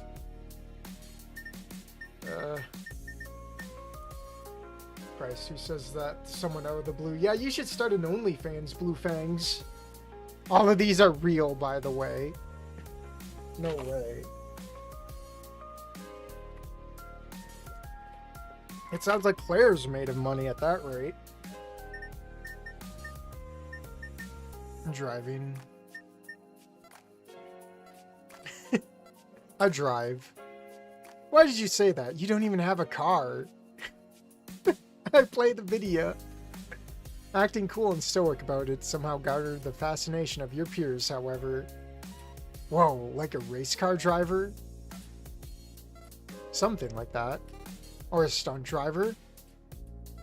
Getting closer. Video game simulation driver? Don't tell us you're a getaway driver. Of course the murder mystery person would like that. Bingo. Oh my gosh, that's so cool. You're like a secret underground criminal on the run from the police. That must be so exciting. I know who I'm calling if I decide to rob a bank. Why would the rich guy need to rob a bank? Orders are ready for pickup. Now there's our food. You all chill here, I'll go pick it up. Gunner, obviously. I totally saw you checking him out. Oh, wait. I totally saw you checking him out, Ava. Why, who? That Gunner boy, duh. Oh my god, I was not. You were too. What do you think, Porcupine? Was she not looking at him with hearts in her eyes? Shut up, or he'll hear you. So I was right. Nuh-uh. He may be cute, but I don't even know anything about him. They don't actually believe that, right? We'll find out. Did I even save? I did not save. Oh, so now you think he's cute? I didn't mean... You look back and see Gunner struggling to carry everything. To be fair, 3 cups is a challenge in itself. Adding food to the equation makes it nearly impossible. Animal people are very gullible. As Claire teases an increasingly flustered Ava, you get up to help your feline friend. He's my friend? Thanks, bro. I underestimated how hard it would be to balance 3 hot coffees in one paw and the rest in the other. No problem, dude. The 2 of you managed to bring it all the way to the table in one trip without dropping anything. Bon appetit! Oh, that smells good.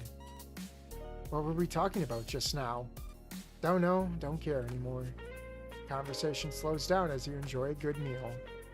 You end up chatting until the evening arrives. Whoa, it's already starting to get dark out. I'd love to stay in such good company, but I got some things to take care of. Friend. Oh, I get it. He means he's the getaway driver in GTA 5. Yeah, it was a pretty long lunch, wasn't it? We should do this again sometime. I'm down to hang out more. You have to admit, chilling with these 3 was kind of fun. Count me in too. Sweet, I'll catch you all later. Claire pulls everyone into a tight hug. Bye guys, I'll miss you. You'll still have me. Can't breathe. Oops. Claire lets you all go. Sorry about that, I just got so excited. It's alright, I think my ribs are intact. Same. Can't wait to hang out with you all again. You go your separate ways and return to your dorms for the night. Let me do a roll call. Alright. After winding down a bit in your dorm, you lie in your bed and look at your phone. Oh god, it's Claire. Can I do funny things with the phone? Or no? Hey Porcupine, it was cool seeing you at the coffee zone today. This is Claire, by the way. Yeah, I can't do any funny things with the phone like I can in devlog. Yeah, it was fun hanging out with everyone. Maybe we can go together someday. Just the 2 of us. To study would be nice. That would be nice. Yes, it would. Just let me know when you're free. I'll text you when my schedule frees up. Okay. Buzz, buzz. Claire, I want you to straighten up. Sit on my gut.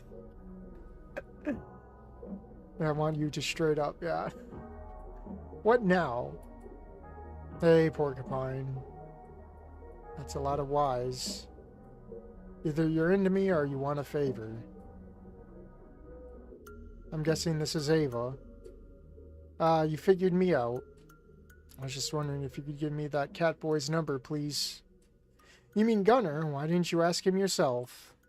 I don't know how to ask a boy for his number out of the blue. You just ask. It's not difficult.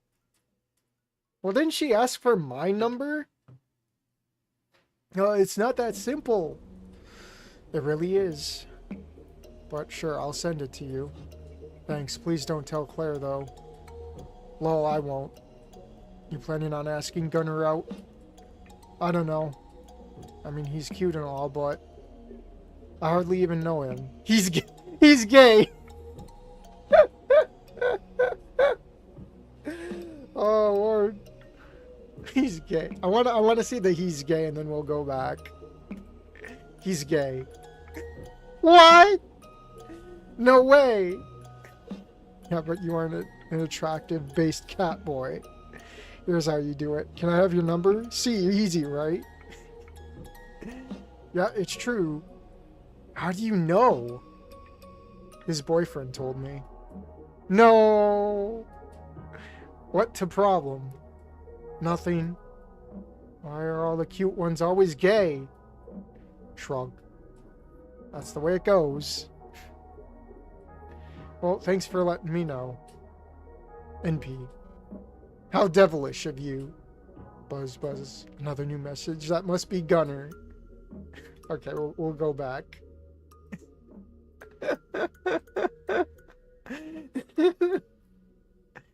He's nice. You think so? I mean, I only met him earlier this week, but yeah. Okay, thanks. No problem.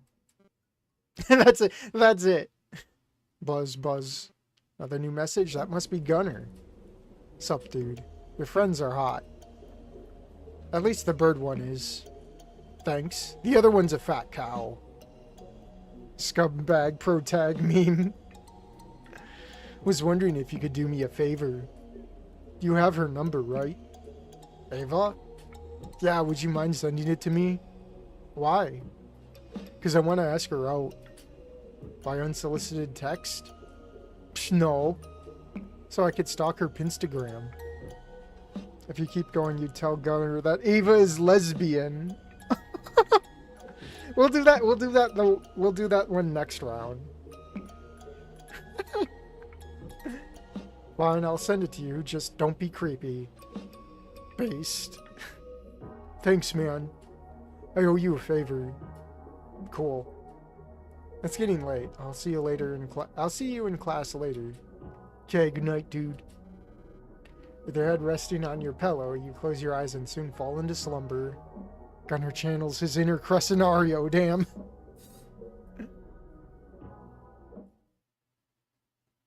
Thursday. Thirsty Thursday. Good morning, class. Today we'll continue our discussion on the death of Ivan Ilyich. We've seen that Ivan's social circle is more concerned with status and convenience than compassion. Now we'll get into the life that Ivan lived. Like his peers, his primary motives revolved around gaining approval from others and climbing the social ladder. Convinced by his associates, he entered a loveless marriage, that which he had neglected in favor of his work. Within a year of his wedding, Ivan Ilyich had realized that marriage is in fact a very intricate and difficult affair. The more his wife expected of him, the more he retreated into his career. Oh, Tolstoy, how right you were all along. How disappointing marriage turned out to be. If only I'd listened to you, maybe I wouldn't have wasted 15 years of my life. Sorry, that was unprofessional. Let's just forget about that and move on, shall we? So, Ivan Ilyich had deluded himself into thinking he was happy by ignoring his troubles and taking misplaced pride in an uncaring workplace. Is she projecting? But as we'll soon see, his life was anything but enjoyable, and it was only as he lay dying did he realize his flawed perception of life. Goodbye. Miss Ellen sure seemed to be in a bad mood today, but Miss Celestine is bursting with energy. Good morning, class. It's such a lovely day to learn some French. N'y si passe. Today we'll practice some common phrases like comment ça va and bonne journée. She writes out some sentences on the board and explains their meaning along with how to pronounce them. After getting the class to say them aloud a few times, she pairs you all up with a partner to practice some basic sentences with each other. This is where Claire's going to tell us she's going commando. Go ahead and try making conversations with your partner. Don't be afraid to say things wrong. You'll get it sooner or later. Claire pushes her desk next to yours. Hey! Oops, I mean bonjour. Salut. Comments ça va. Je suis très bon. Comment allez va? Bien, merci. Claire grins and leans closer, whispering something in your ear. That's where she says she's not wearing panties, I'm pretty sure. But I will bring out the translator just to double check.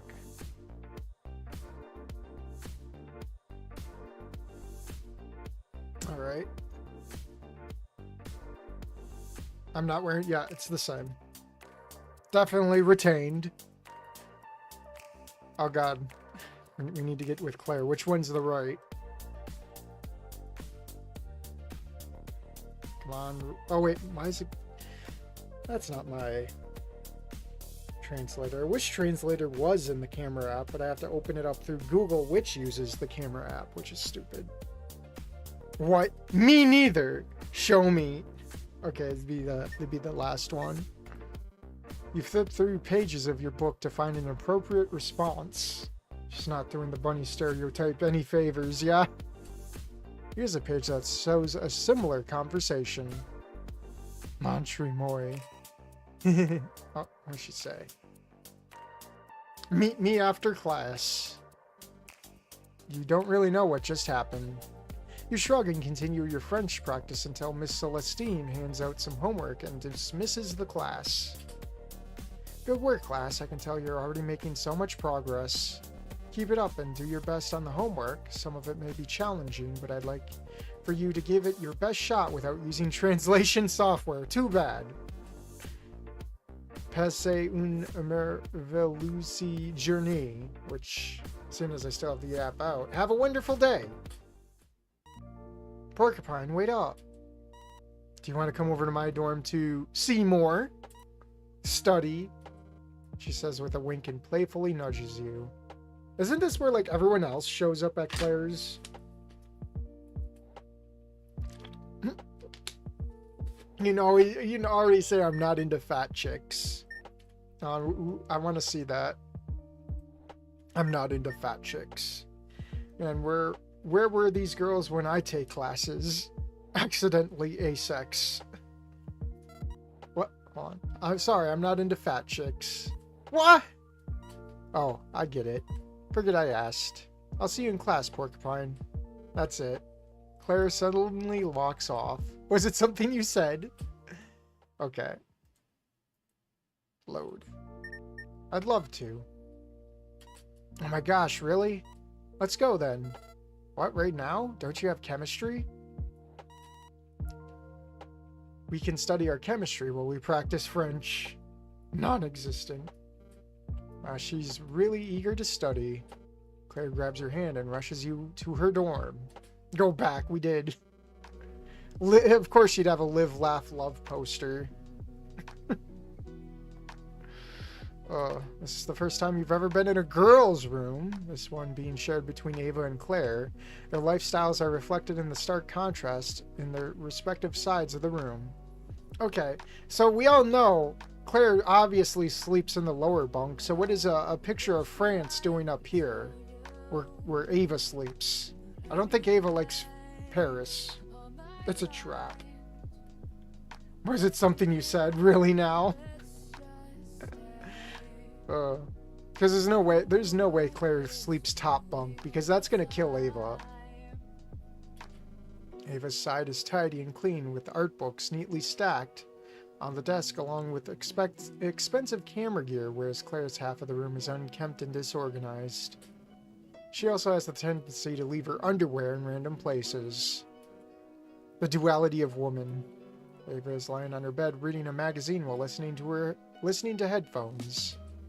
She turned her eyes over to you when Claire crashed through the doorway.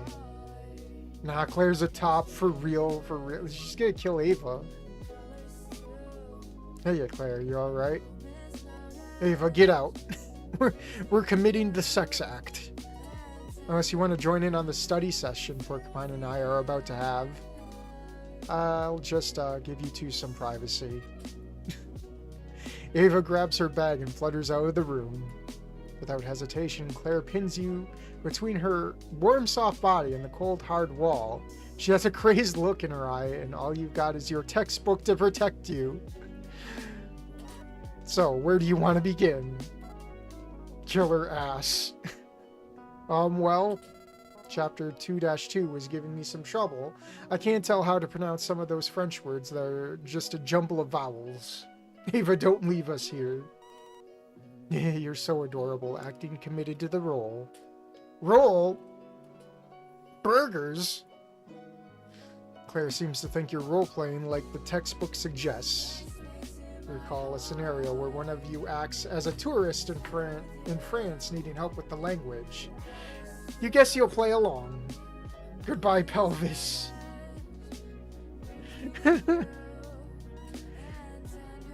Alright, what does this say? Let me teach you. Claire lifts you off of your feet and sets you down in the chair. She brushes aside a pair of panties on the desk and slams your textbook down where it was. You feel something heavy and squishy rest atop your head as she leans over you. It's hot in here, isn't it? You say that like it's a bad thing. You think she's saying something about it being hot. You flip open your book and look around for an appropriate response. Uh, yeah, it's pretty hot. Do you mind if I take off my sweater? She tugs at the bottom of her sweater, airing out the heat beneath the fabric. Hey, Ramon. It's becoming difficult to keep track of the conversation as she uses more words you don't know.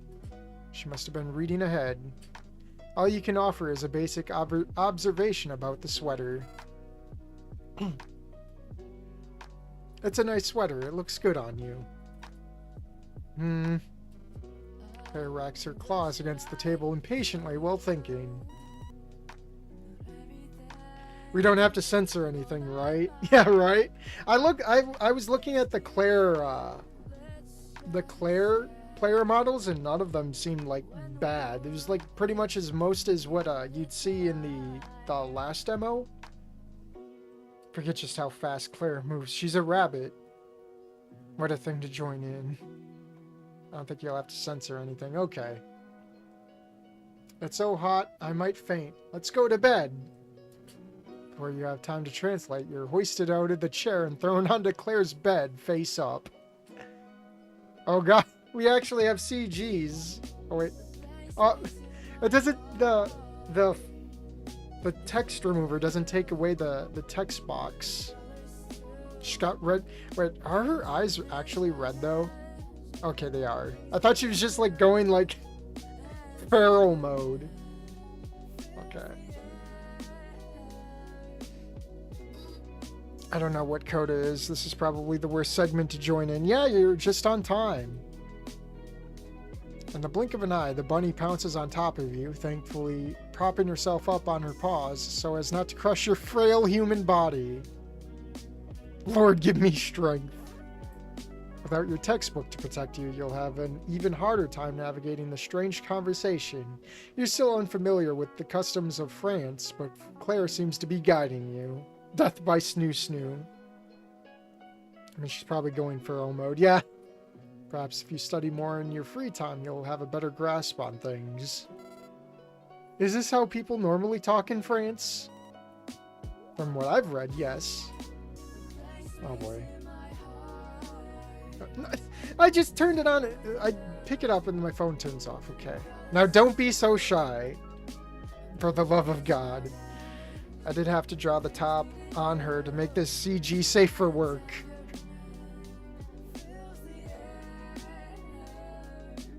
An eternity passes with you and your study partner frequently changing positions and whispering broken French to each other in this hot and sweaty room. Though the odd body language still confuses you, you feel like you've learned a few new words and grammatical rules. Wait a minute, this isn't French studies. This is intercourse. It is a course, though. You ended up lying on your back with your head in Claire's lap while she strokes your hair. Oh no, we're not a bald Chad. It's an incredibly soothing feeling. You could fall asleep right here. Wait a minute, French people aren't real. You let out a yawn and check the time on your phone. Man, it's getting late. I should get back to my dorm and get ready for tomorrow. This is literally the has sex doesn't know what sex is meme. Intercourse is best course. You sit up, roll out of bed, and begin collecting your belongings.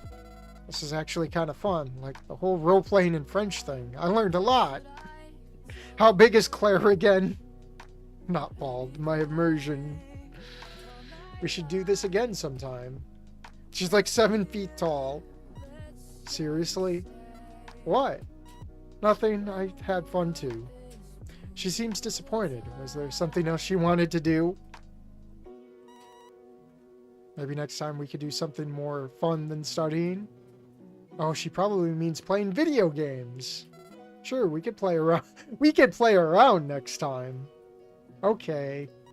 Yay.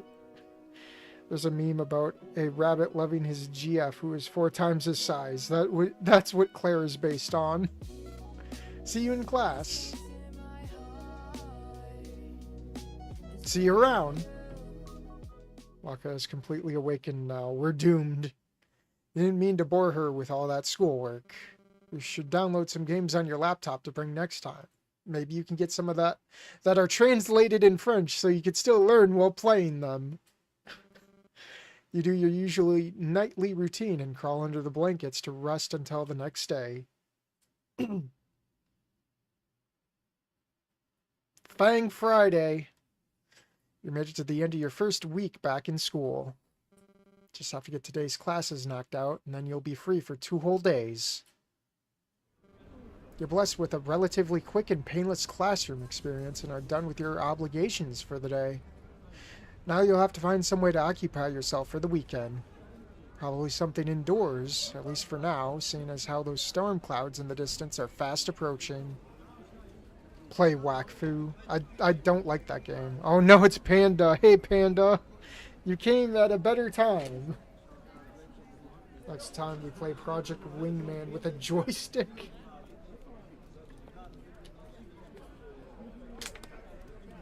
Probably something indoors. The wind is picking up now and you can already see flashes of lightning. Better hurry to your dorm before it starts raining too. After a long week, you decide you're deserving of some carefree relaxation while the storm rages outside. At some point, you get a text from Gunner. Hey, Porcupine. What's up? Just wanted to see if you want to hang out with me and my roommate Rory tomorrow. I'm bringing beer. Maybe if I'm not doing anything. And where and when? Meet us atop the literature building after sundown. This is where they have the party and Rory gets drunk, isn't it? There's gonna be a party up there as long as it's still not raining. What the fuck? That sounds kind of dangerous. What if we get caught? Say yes. Bro, don't worry about it. I used to do this like every week last year.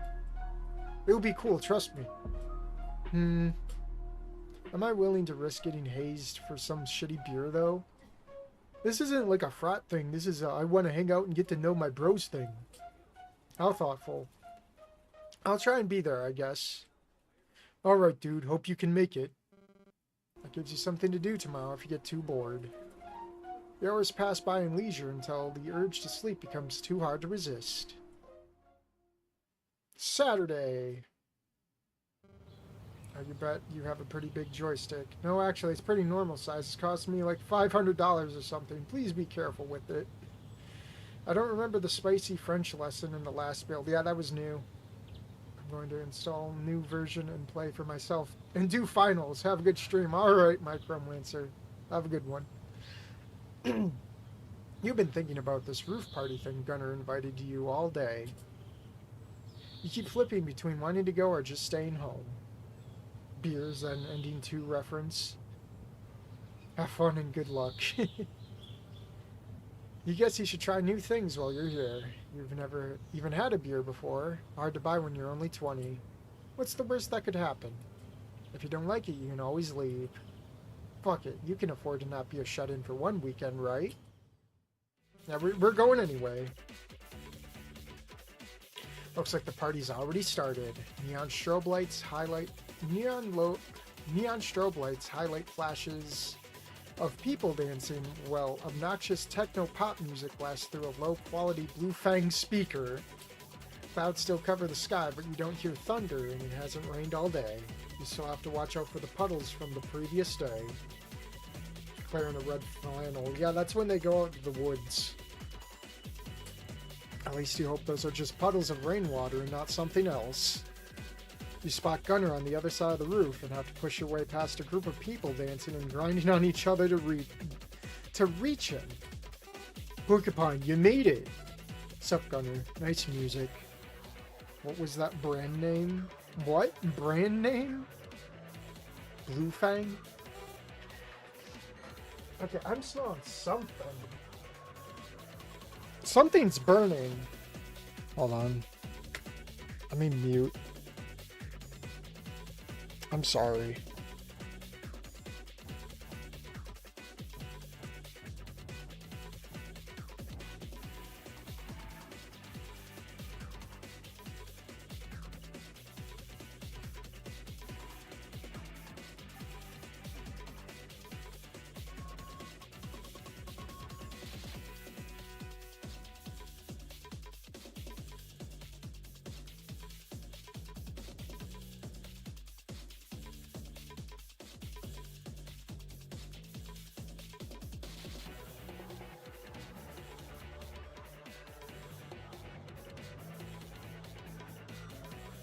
Yeah, I get it, Blue Fang. Yeah, there's something burning outside and I have my window open. It smells like used fireworks. Or like sawed metal. And I don't hate it, it's just I thought like something was burning and then the fire alarm would go off. Parker's house is on fire right now. Well, maybe someone's burning like above or below me and they don't change their freaking fire alarm. Player set a fire somehow, yeah. My bad, I did it again. As long as it's up outside, sorry. Hold on, let me look. Like, I don't see anything. It's like super foggy out. It's just, it smells like used fireworks. It's definitely very smoggy smelling. If it's outside, bring it in. It must be cold.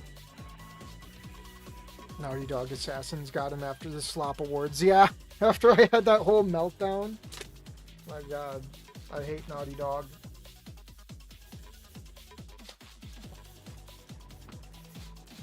I hope they get bought and sold. I hope the Chinese buy them out. I hope that game flops that they have to be bought out. Like sulfur. No, sulfur stinks, doesn't it? Like sulfur smells like really bad. This is more like charcoaly burnt metal kind of smell. Like it's not bad. Anyways, if the fire alarms go off, then you know, I'll be out of here. Thanks, bro. Here, have a beer. Gunner tosses you a can vaguely in your direction. You don't even try to catch it, because his throw was so off that it just goes flying off the side of the building. A couple seconds later, you hear it explode on the concrete. Ah, whoops, here's another. He digs another one out of the cooler and hands it to you. Thanks. Hey, wasn't Rory supposed to be here? Rory emerges from the mosh pit looking disheveled. He adjusts his glasses and walks up to you. Gunner, I looked away for like 2 seconds and lost track of you. Ah, there he is. He's been trailing me all night. You know, you don't have to be my shadow, right? You're free to mingle with other people. Go make some friends. Make friends? How do I do that? Bro, relax. Just have a beer and start talking to somebody. I don't know. But hey, Porcupine, glad to see you here. How are you liking Harmonia so far? It's pretty cool. I've never been around so many people, so it's taken some time to adjust. Same, usually on a Saturday night I'd be coding some game mods or painting figurines.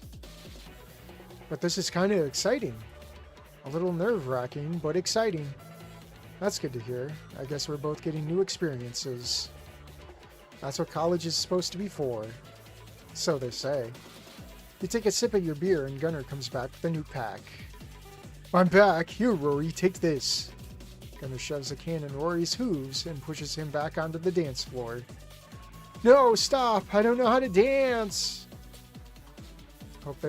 I hope they get bought out. Funny thing, turns out the guy that did the whole "we lost so many developers" speech was head of acquisition at Tencent. Yeah, I heard a whole bunch about that guy.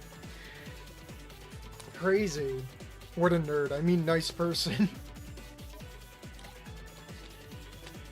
Yeah, I knew there was something skeevious, something not right about that person.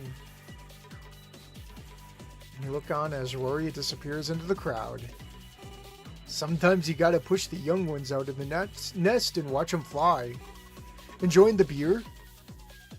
Tastes like piss. I know, right? Want another? You shrug. Sure, why not? You and Gunner stand around and chat with random guests between beers. Throughout the night, Gunner keeps looking up at the sky. Total Naughty Dog death, yes. They must be bought out by China. And maybe we'll get an actual good Jack and Daxter game finally. You okay? Oh yeah, I'm just like waiting for someone. Is it Ava? How'd you know? Yeah, it's Ava. I keep expecting her to fly up at any moment now. Any moment now. Cool, I didn't know you invited her. Yeah, I climbed her dorm building and taped a flyer to her window. Uh, she'll swoop down any minute now, and I'll offer her a beer, and she'll be like, "Tee hee, thanks," and we'll totally hit it off. Make a studio called Good Dog, and the gimmick is they make good games. Good game. It would be good games is very subjective, but like when a game is bad, it is bad. Like not everyone likes Fortnite, even though Fortnite is really like popular. Like I play Fortnite, and I get the Fortnite hate. You nod your head and tune out of the delusional words coming out of Gunner's mouth. He leans up against the wall and rambles on and on. Eventually, he gets onto the topic of school. And it's like, okay, Dad, I didn't even want to go to college, but he's like, you either go and get an education or I ship you off to boot camp. That sounds like Anon. Except he's rich. Damn, that's rough. Anyways, back to Big Rabbit game, yeah? What if? I guess I can't complain too much, though. He's paying for me to be here. A lot of people would kill to be in my position. I don't know. He wants me to graduate and be like a Marine Corps officer or some shit. You can't control what you do. You're an adult. You can do whatever you want. I never played any battle royales ever. My soul is pure. Well, I play in a thing called bot lobbies, so I never have a bad time. Yeah, but he said he'll cut off my cash flow if I don't go with the major he picked out for me. I'd rather try doing something creative and artsy, but he'd disown me if I got one of those damn worthless liberal art degrees. Well, weren't you just dunking on, like, feminism? Wants a liberal art degree, but he dunks on feminism.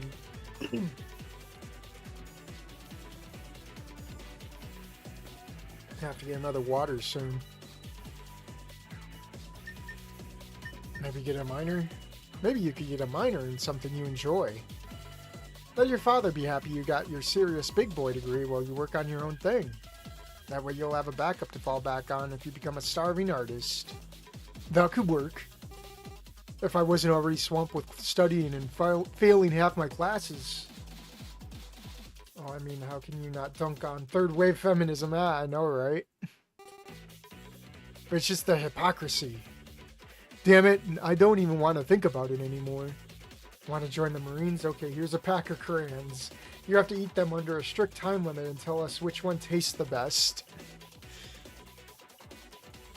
Gunner hops up on the guardrail, balancing on it with feline precision. Oh, isn't this where he falls or something?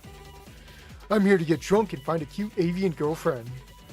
You hear a few cheers from behind you. Hey, I'll drink to that. Hell yeah, Porcupine. I knew you were a bro from the moment I first saw you. Purple, obviously. Red. It's flesh color. Flesh color tastes the best. You and Gunner throw your heads back and down the rest of your drinks. You gotta admit, the night has gone on. You've gradually become more relaxed and stopped worrying about every little thing. You just turn off your brain and enjoy the moment for once. Maybe this is why people drink this stuff. As you finish off your can, you notice Gunner is missing. A bro, huh? Woo! Gunner, where'd you go? His voice echoed off the surrounding buildings, but he's nowhere to be found. Purple, blue, amber, everything else. Holy shit, did he just... You hesitantly peek over the edge of the roof and look down. A small crowd forms around you, sharing your curiosity. Oh my gosh, did that guy fall off? Yeah, Gunner really fell the fuck off, man. What the fuck, is he alright? Did my boy Gunner just die? Voices from the partygoers drown out your own thoughts, but share your sentiment. There he is! Someone points down at a stumbling Gunner as he walks into the glow of a streetlight. I'm okay, I landed on my feet. The crowd lets out a triumphant cheer, and the party goes on like nothing happened. You wave down to Gunner, and he waves back, but suddenly jumps into some nearby bushes. A few seconds later, you feel your phone vibrate. Oh shit, I think the cops are here. Grab Rory and get the fuck out. Get out of here before the police busts everyone. You push your way past the drunken dancers and take Rory's hoof. Hey, we gotta go, now. What? Well, I'm just starting to have fun. Ignoring his complaints, you drag him from the crowd and head down to the stairway into the building. You peek around corners to make sure the coast is clear before hurrying down the corridors. Looks like the cops already have the nearest staircase blocked in case someone like you tried sneaking away. The security guard patrols the area around it, but you don't think he saw you. You'll have to make your way to the stairway on the other side of the building. What the hell, man? Shush!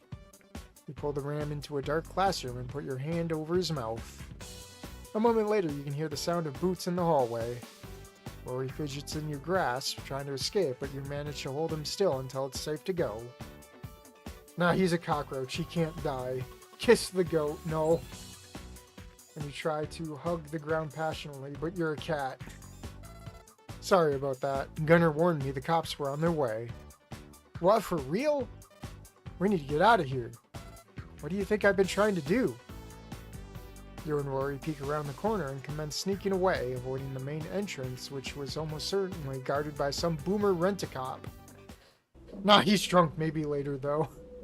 Once outside, you hear some rustling in the leaves and Gunner appears. Bros, you made it out alive! Gunner, how did you survive that fall? Don't you know cats don't take fall damage? Haha. You should have warned the others. Or shouldn't we have warned the others? Nah, you all would have got caught up in mad dash to escape and probably gotten trampled. Happened to me before. Thanks for the warning. Yeah, it probably doesn't look good having underage drinking and trespassing on your record. Come on, let's get out of here before the cops do a full sweep. What's wrong? I was kind of having fun up there. Wait, I was kind of having fun up there. Shame it had to end so suddenly. Well, the night's still young. We can order pizza and play some games. Porcupine, you're more than welcome to hang out at our dorm tonight. A wild college party, but it sounds pretty nice. Hell yeah. The three of you stumble back to the dorms where you spend a few hours getting dunked on by Rory in various video games. Probably go for one more hour, because I gotta get ready for stuff. Your head pulsates with the inconvenience of a minor hangover, enough to make your conscious existence miserable. Looking around, it seems you've fallen asleep in Rory and Gunner's dorm. They're passed out in their respective beds. No reason to stick around. You feel groggy and sweaty and gross, and you need a shower and some coffee as soon as possible. After a shower at your dorm, you've made your way to the cafe on campus to get a nice big sobering cup of black coffee. Is this where we're going to run into Olivia? It started to pour down freezing cold rain outside, chilling you to the bone even underneath your umbrella. As you're closing the umbrella and stepping into the cafe, you nearly step on a tiny furry creature. Oh god, it's going to be this person, isn't it? Oh wait, no, it's just Rose. Watch where you're going! Sorry. Rose walks past you, but stops at the door. Oh, will this rain ever let up? Need to be somewhere? Yeah, anywhere but here. Then you bring an umbrella. She silently glares at you. You're rich! You could just... There's probably an umbrella being sold here in this, odds and ends coffee shop. Like, usually coffee shops sell a whole bunch of odds and ends. You could probably find an umbrella or something. Where the gator cripple's at. Yeah. You take that as a no. We're not being nice to Rose this run. Sucks to suck, but it's not your problem. Should have come prepared. You shrug and go about your way. If she wants to act tough, she can stand to get a little wet. Privyet, Porcupine, good to see you still yet. Not many customers on days like these. Hi, Mishka, I'm kind of hungover and... I see, I think I know what you need. I will get you some coffee. Ah, thanks. Yo, Rose, how's it going, babe? You slump over a table while waiting, listening to the roar of rainfall with the occasional rumble of thunder that shakes the building. Some moments later, Mishka stops by your table and sets down a ceramic mug filled with rich dark coffee. Hang in there. You mumble a thanks, and she returns to her counter where she inspects her potted plants, checking the moisture levels in the soil. Sitting up, you blow on the steaming hot surface and take little sips brief enough to avoid scalding your tongue. Odd how a stimulant like coffee can be so relaxing. Your troubles seem to wash away as you focus on the richness of the drink. Sadly, all good things must come to an end, and this drink is no different. Her sure has that yandere energy, acts tough, but she has the hots for you on the inside, definitely. She's just like Trish, but more dangerous.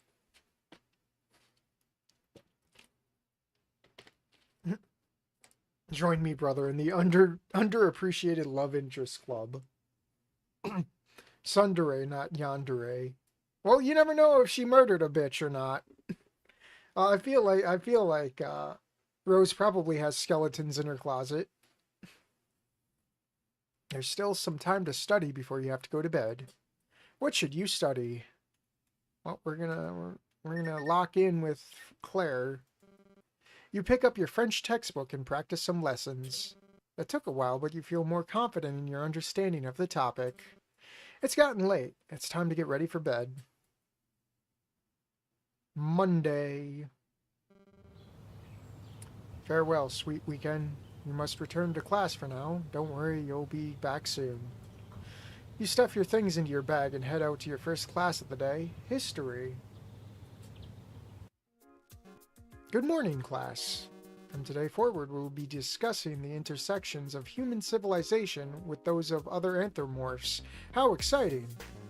From as far back as 4000 BCE, humans developed bonds with species of all different sorts and introduced them to their cities and way of living. Now, what picture comes to mind when you think of ancient civilizations and human fondness for furry friends? Anyone?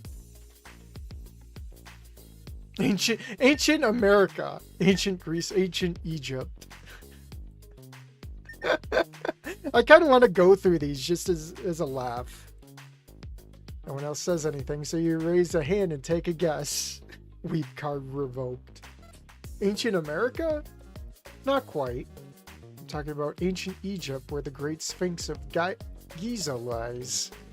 Constructed. Okay, so it's probably just this. And if I go back, it's probably just going to be the same things, isn't it? This load. That's right. That's not quite what I had in mind. It's the same stuff. I thought it was going to be really funny where I'd get laughed at or something. But yeah, ancient Egypt. That's what I was going to go with. All right, I'm gonna head out. All right, Blue Fangs.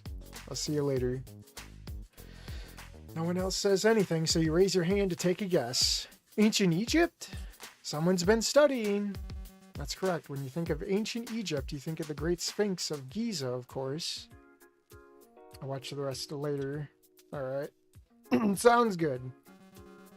Constructed around 2500 BCE, the Sphinx is one of the most iconic monuments representing interspecies relations with its human face and feline body. You said interspecies relations. Felines were particularly adored by the ancient Egyptian humans, and they would often have close ties to rulers and upper class.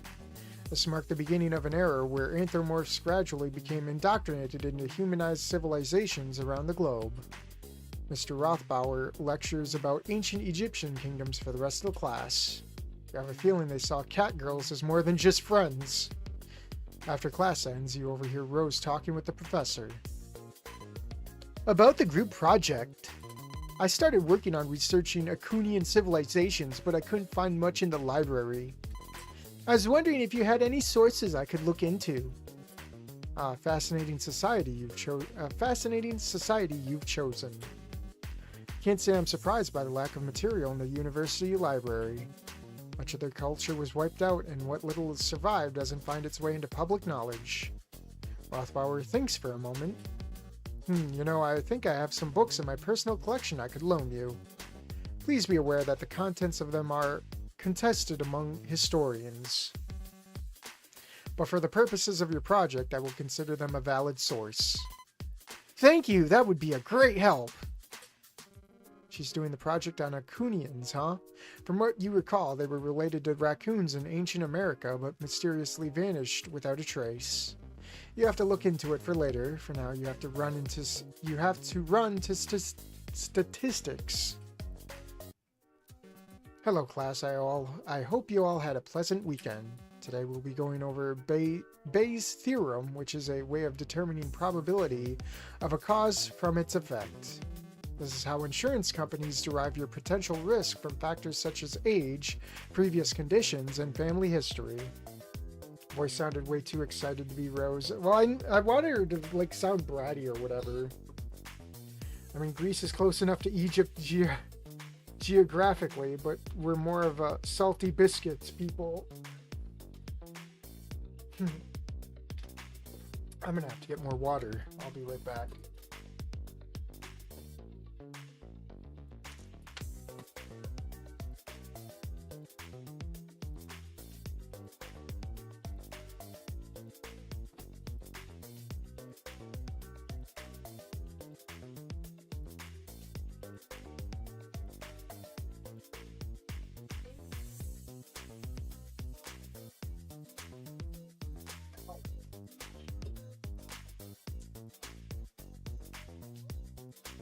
Rose strikes me as a Green Day kind of grill. Alright. Should crack this open, really.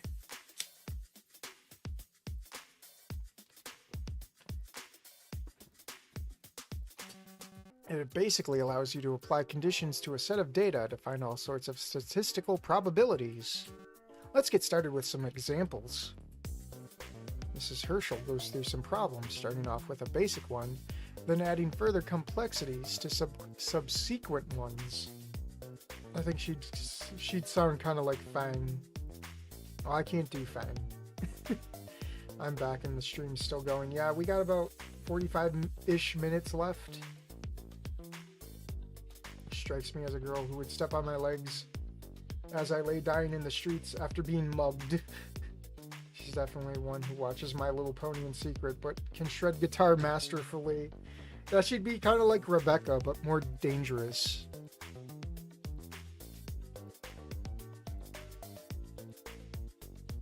Alright. Goodbye.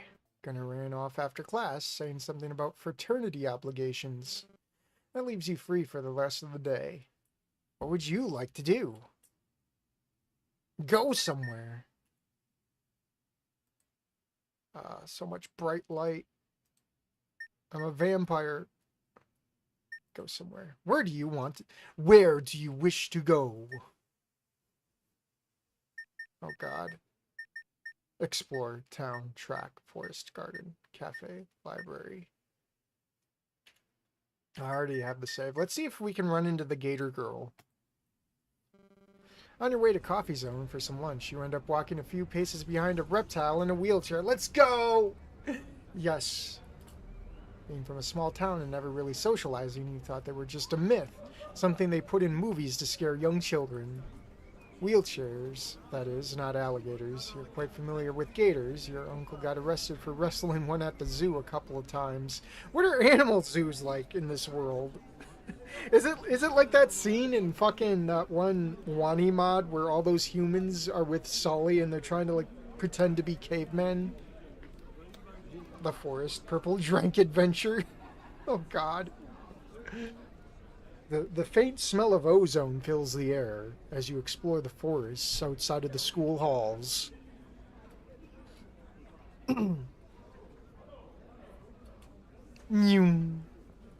Oh yeah, she's fast on those wheels.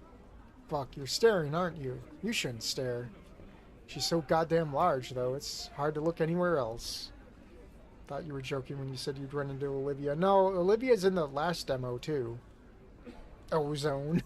Where's Claire? You missed her. Hey, Kissif. It looks like she's going to the cafe, too. You speed up your pace to open the door for her, but she managed to do it on her own without any problem. Rose's personality makes me think of her more as a honey badger, but I like her as a raccoon. Yeah, more of a honey badger, probably. In fact, she ends up holding it open for you with her tail. Thanks. No problem. She wheels herself over to the counter. That was my second favorite rat. Dubry 18. Horror show. Is how that you say it? Is that how you say it? Mm-hmm. So what will it be for you today? Can I get a rum and coke? Yeah, I'm afraid we don't sell the alcohols. I'm telling you, man, raccoons are dope as fuck. I'm just kidding. I'll have a black coffee. Ah, you joker. Of course, coming right up. Thanks. The gator lady swipes her card and rolls out of the way. Hello, Porcupine. How are your affairs today? I'm good. You? Could be worse. Will it be the usual today? Actually, I was thinking of trying something new today. Oh? Yeah, I'm in the mood for something really sweet. I think I got just the thing for you. Really? What is it? It's a surprise. Alright, I'm trusting you on this. You will not be disappointed. You hold out your debit card and she swipes it through the machine. It'll be ready in just a minute. Thanks. You wander over to a table to sit and idly swipe through your phone's home screen while Mishka works on the drinks. A short while later, she calls the alligator girl up to take hers. Olivia! The scaly lady rolls past the pickup counter taking her drink. Thanks. A moment later, Mishka calls you up. And here's yours, Porcupine. Thank you. Hope you enjoy. Tell me if you like it. You take your drink back over to your table and wait for it to cool before taking a sip. This is where you can, say the drink's bad, right? It's as bland as the yearly call of Battlefield games, and more bitter than the virgins on the Mongolian spearfishing forums you frequent. What the hell, Mishka? Is this what you consider sweet back home? Oh, this is, she got the drinks mixed up. Ugh, what is this sugary bullshit? You hear angry rolling noises whooshed past you. One sip was enough to give me diabetes, and I'm pretty sure I didn't ask for milk either. Ever heard of a reptile who drinks milk? Walk up to the counter. Be nice to the rat or else I'll cry. Yeah, unless my taste buds are on the fritz, I think you gave me her drink. I'm so sorry. Did I get them mixed up? Here, let me see that. Olivia snatches the drink right out of your hand and takes a big gulp. Ah, that's the stuff. Yeah, sorry for flipping out at you. You know how it is before you had your coffee, am I right? Oh, of course. I'll see you around, rat girl. Later, gator. Well, that sure was something.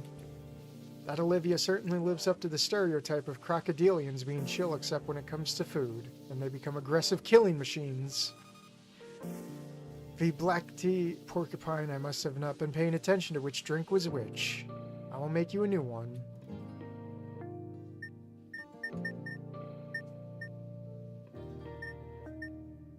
We'll just take Olivia. We'll do the indirect kissu. You notice Olivia left the drink you ordered on the counter. No reason to let it go to waste, right? It's not like you want to drink out of the same cup she drank from. Putting your lips where hers were just a moment ago. Probably tastes like gator saliva. Haha, gross. It's fine, Mishka. I'll just take this one. Are you sure?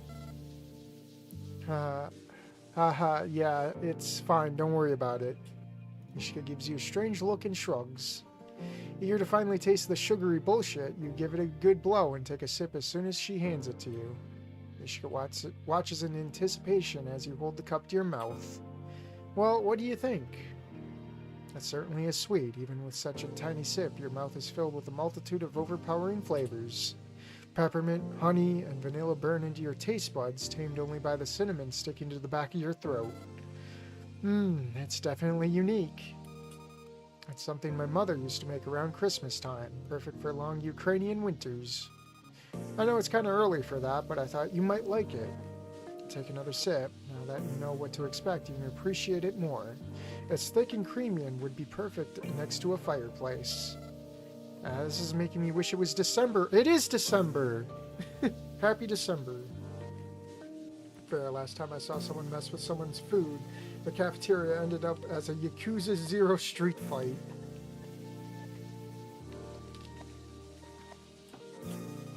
glad you like it. I'm not really on... It's not really on the menu, but I'd be happy to make it for you anytime. That's really sweet of you. Any sweeter and I'd get diabetes. I do not know what that is. Oh, don't worry about it. Point is, thanks for the secret menu drink. And also for being so nice to me all of the time and stuff. What was that? Nothing. Yeah, I gotta run, but I'll see you around, okay? Of course. Skorova. You tried your best to ration your drink on your walk back to your dorm to enjoy it longer, but you couldn't stop yourself from taking a big sips and emptying it before you even reached the door. Oh, well, that just gives you an excuse to go back to the cafe and see Mishka again soon. The day is just about over. All you can do now is get ready for bed. Tuesday. Good morning, everyone. Today we'll be finishing up the death of Ivan Ilyich. I'll be sad to see him go, but we have plenty of other great books to get through in so little time. After Ivan falls and injures his side, he suffers from worsening pain that causes him to become irritable and further destabilize his relationship with his family. Mishka's the only thing sweeter than that coffee. This condition eventually leaves him bedridden and unable to work. Faced with both his morality and his loss of his sense of purpose, he reflects on what it truly means to die. He comes to realize that the perception of death revolves around the fulfillment of life one has made for themselves. He had once believed he had led a fulfilling life by acquiring prestige and status, but as he lay dying, none of his achievements mattered, so much as the sympathy he received from his servants. Moved by his sheer authenticity, Ivan finally understood while on his deathbed that by pursuing his own interest, he had neglected to foster a caring family. Their relationship resembled that of business partners, where one is only good for the convenience and profits they bring in. But by this time, Ivan was nothing but dead weight. His existence brought about an impersonal and artificial partnership that could only acknowledge each other as far as how one benefited the other. And thus his death would be a relief to them. Damn, what a downer.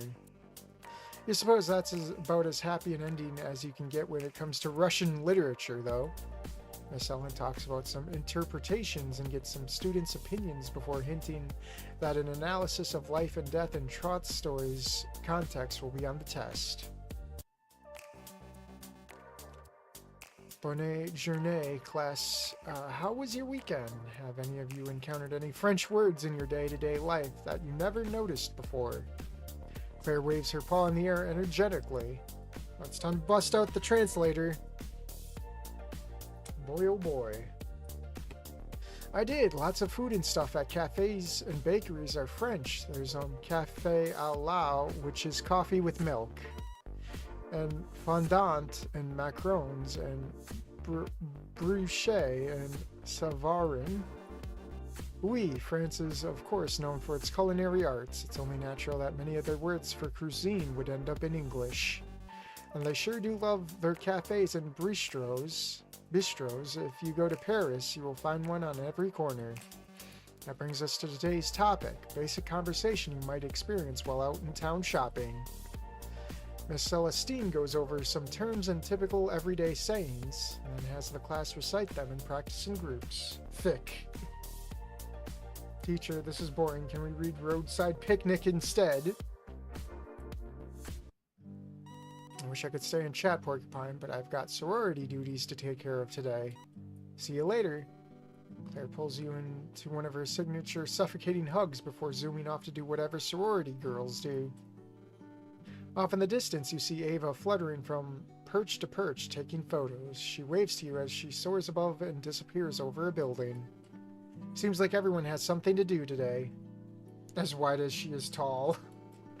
As you wander around campus, pondering what to do with the rest of your day, you bump into your favorite coffee rat. Uh-oh. Hello!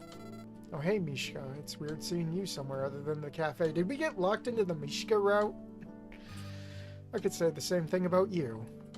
I hadn't considered that before. To you, she's just coffee rat, but from her point of view, you're just the coffee human. I just got done with class. You going somewhere? Just doing a walk. I'm on my break. Cool, cool. Ask if she wants to hang out. Stand around awkwardly. Well, we gotta hang around awkwardly. Right? No, we're doing Claire. Nothing comes to mind. No conversation starters. No pickup lines.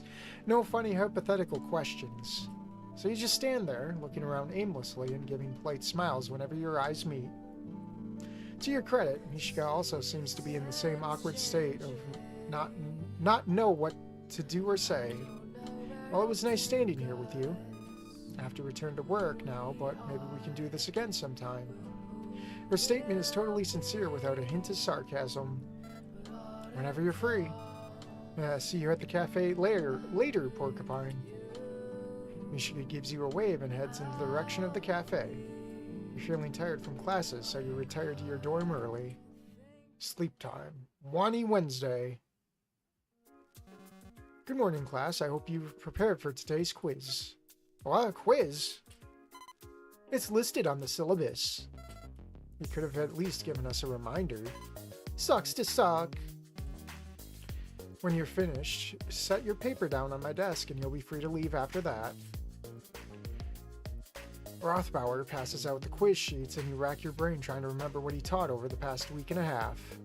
Your eyes wander over to Rose's desk and you can totally see her answers. You stretch and yawn, taking the opportunity to check if Mr. Rothbauer is watching. That exchange with the rat was too real. He's not. Alright, I believe like she tries and kills us if we look at her answers. Is it weird as seeing a teacher outside of school? I thought they stayed in their territory. Any way to pass, right? It's not like history's that important anyway. You sneak a few glances at Rose's sheet until she seems to notice. Rose covers up her sheet with her arm. Well, there goes any chance you had of passing this quiz. Rose finishes before anyone else and turns in her sheet when you're only halfway done. You spend the rest of the class duration trying to fill in the remaining blanks. When time runs out, you stand up and turn in your quiz. On your way out, Mr. Rothbauer stops you before you can leave. Oh, Porcupine, I almost forgot. I meant to give this to Rose earlier, but she already left, it seemed. Since your partner's on the project, I thought just as well to entrust you with this book. Please do be careful with it. It's quite old and copies of it are rare. He dumps the heavy tome into your hands. The title on the cover reads The Rise and Falls of the Arcunians. Give it a look and be sure to give Rose a chance to read through it as well. That's all I have for you. Carry on. I don't want to make you late for your next class. For some reason, you can barely concentrate in statistics today. Your head is pounding and your vision's blurry. You look down at your notebook and it's all just illegible scribbles and a few drool stains. Bro, you still alive? You don't look so good. This headache is killing me. I feel like I'm about to throw up. Hang in there, dude. Class will be over in like 5 minutes. Somehow you managed to endure 5 agonizing minutes that seemed to last hours. Once class is over, you try to stand up, but it's like your legs are gelatin. Gunner notices you struggling and comes to help you up. Oh, this is where we find our illness, isn't it? Time to go see the nurse. How wasted did you get last night to come to class this hungover? I didn't drink anything last night. I don't know where all this is coming from. Maybe you ate something bad. You should take it easy for the rest of the day, my guy. Come on, I'll take you to your dorm. Gunner practically drags you across the campus to your dorm, where he tucks you into bed and reads you a bedtime story. Okay, you're pretty sure you hallucinated that last part, but the point is you're in bed and rapidly falling asleep. Hope you feel better soon. Text me if you need anything. Thanks. See you in class if I survive. You better. Thirsty Thursday. Stirring from your slumber, you take a deep breath and stretch. You seem to have slept off whatever was ailing you last night, but something still feels off. As you throw the blanket off and you take your first steps of the day, a sudden dizziness overtakes you. The whole room is spinning. It's over now. What was that all about? Did you get up too quickly or something? Strange, but you feel normal now. You do your usual morning routine and pack your bags for today's classes. Today we'll be starting a new story, this time originating from ancient Greece in the 5th century BCE. It is an archetypal hero story so often found in literature that succeeded it, as well as in our own lives. Gunner's voice is supposed to be more like Reed's, but now I can't stop hearing him in your muscle man voice. Whoops! This is the tale first told by Homer, the Odyssey. What's especially interesting about these old poems passed down through oral tradition rather than written word is that every generation adds their own spin. So the version we'll be reading today is not the same as the original, but is instead an accumulation of the values of various cultures throughout time. Miss Ellen describes some of the historical context and impact of the story, but it all blends together into a jumble of incomprehensible words as your brain once again falls into a stupor. The room starts to spin and you lose your sense of balance. Porcupine, are you alright? You snap out of your dizzy spell, but find that you've fallen out of your seat with the whole class looking at you. I was hearing Gunner as Chad Warden for some reason. The PS triple. Miss Ellen is looking down at you with the look of genuine concern. Porcupine, you collapsed all of a sudden. Do you need a doctor? You pull yourself back into your seat and shake your head. No, that won't be necessary. I'm fine. Are you sure? It's not every day a student of mine passes out like that. Yeah, I think I'm just dehydrated or something. You better drink more. Now, just to be on the safe side, I want you to go home and get some rest. You're excused from class today. Thanks. You pack your things and head out the door, stumbling on the stairs on your way out. Be sure to read the assigned chapters for next time. Feel like you could have continued on with class, but these dizzy spells hit you with no warning. Perhaps it's best if you lie down for a while. You can listen to music and chill and get some homework done. A Kuhnian book, French literature, history, statistics. I just want to check the Acunian book. Take a look at the book Mr. Rothbauer gave you, The Rise and Fall of the Acunians. Skimming through its pages, you glean some information about their culture and role in ancient North America. Their society followed the principles of scholarly warriors who loosely ruled the continent. Honor, self-reliance, freedom, sustainability, and harmony with nature were some of their ideals. Suffering and rising above one's particular life challenges were glamorized as being noble, not normal, when Russian literature hits you. Arcunians fostered a fiercely individualist mindset that idealized liberty and sovereign freedom. Despite being united under general governance, battles between settlements were common. It's unclear what they fought over, but the ruling class believed that it culled the weak. You're starting to feel exhausted, both physically and mentally. You set aside your reading materials and nestle under your blanket. A few seconds after closing your eyes, your phone buzzes. Where are you? Not feeling well. I had to skip class today. Oh, I hope you get well soon. Thanks. Gonna try and sleep it off. Text you later. Okay, let me know if I can do anything. You set your phone on silent and put it on the nightstand. You start to feel funny again. You take a deep breath and close your eyes, hoping you'll fall asleep before it hits you again. Fang Friday. You wake up feeling more tired than when you fell asleep, but the bright sunlight streaming through the window urges you to get up. You reach for your phone and check the time. It's already past noon. Stat class is ending right about now. No use going out today. Might as well stay in and recover from this mystery illness that's plaguing you. You actually don't feel terrible right now, but who knows if it will flare up again later. Hey Porcupine, Claire told me you were feeling under the weather. But if you're feeling better this weekend, want to go somewhere with us? I don't feel so bad today. I think I'll be fine tomorrow. Where are you going? I'm going to close my window. My feet are getting actually cold for this.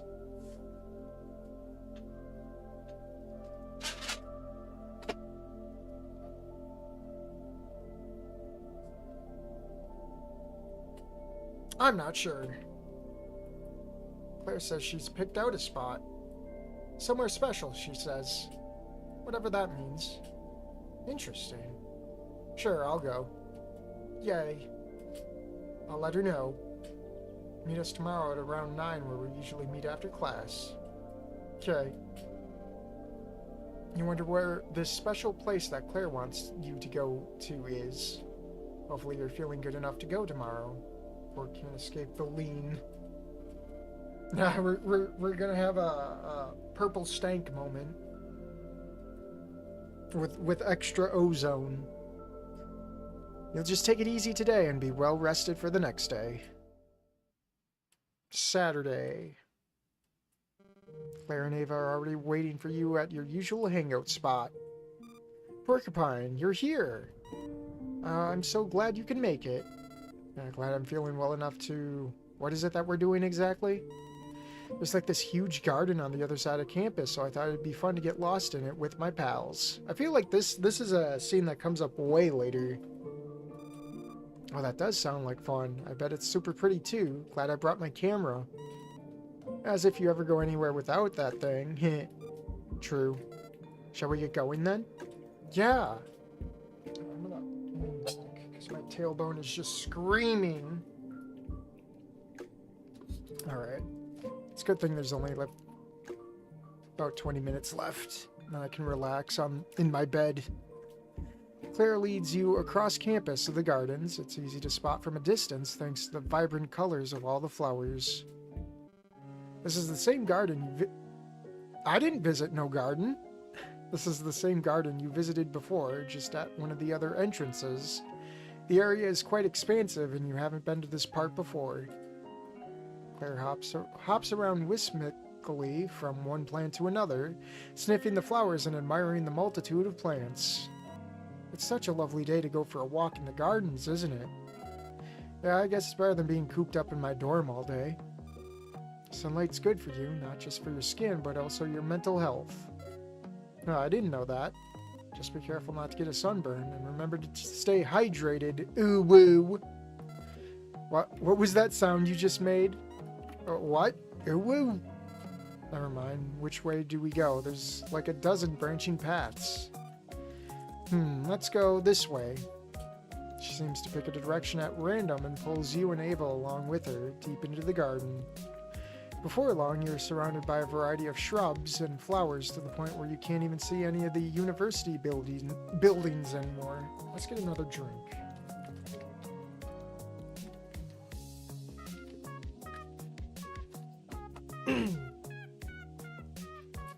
Ava managed to escape to take photos of plants, getting particularly excited when she catches a hummingbird or a butterfly sipping from a flower, but Claire maintains her death grip on your hand.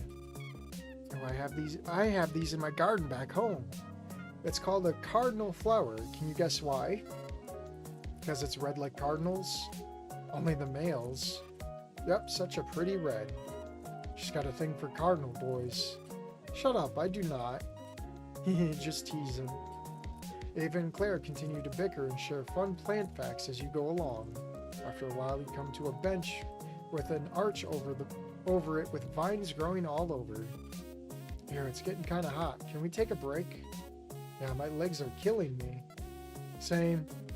Claire and Ava sit under the arch and begin reviewing the photos they've taken so far. There's only room for 2, so you just lean against a nearby tree, taking sips of water from your bottle and watching the bees zoom around. Hey, Porcupine, you want to get a shot of us under the arch? I'll let you use my camera as long as you promise not to drop it. It costs more than a semester's worth of tuition.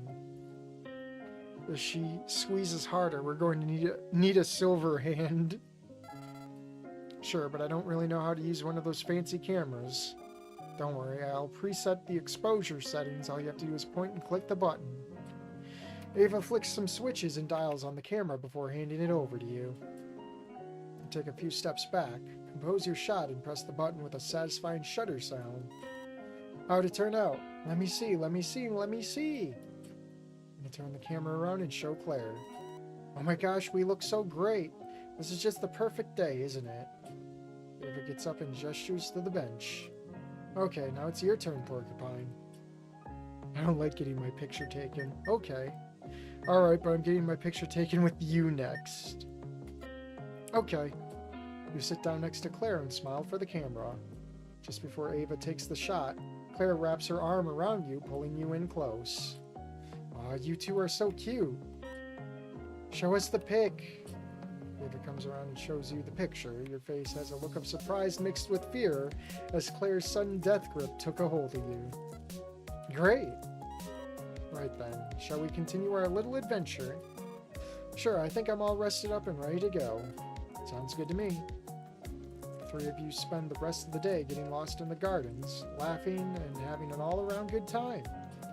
Eventually, you find your way back to the entrance where you bid adieu and return to your respective dorms for the day. Sunday.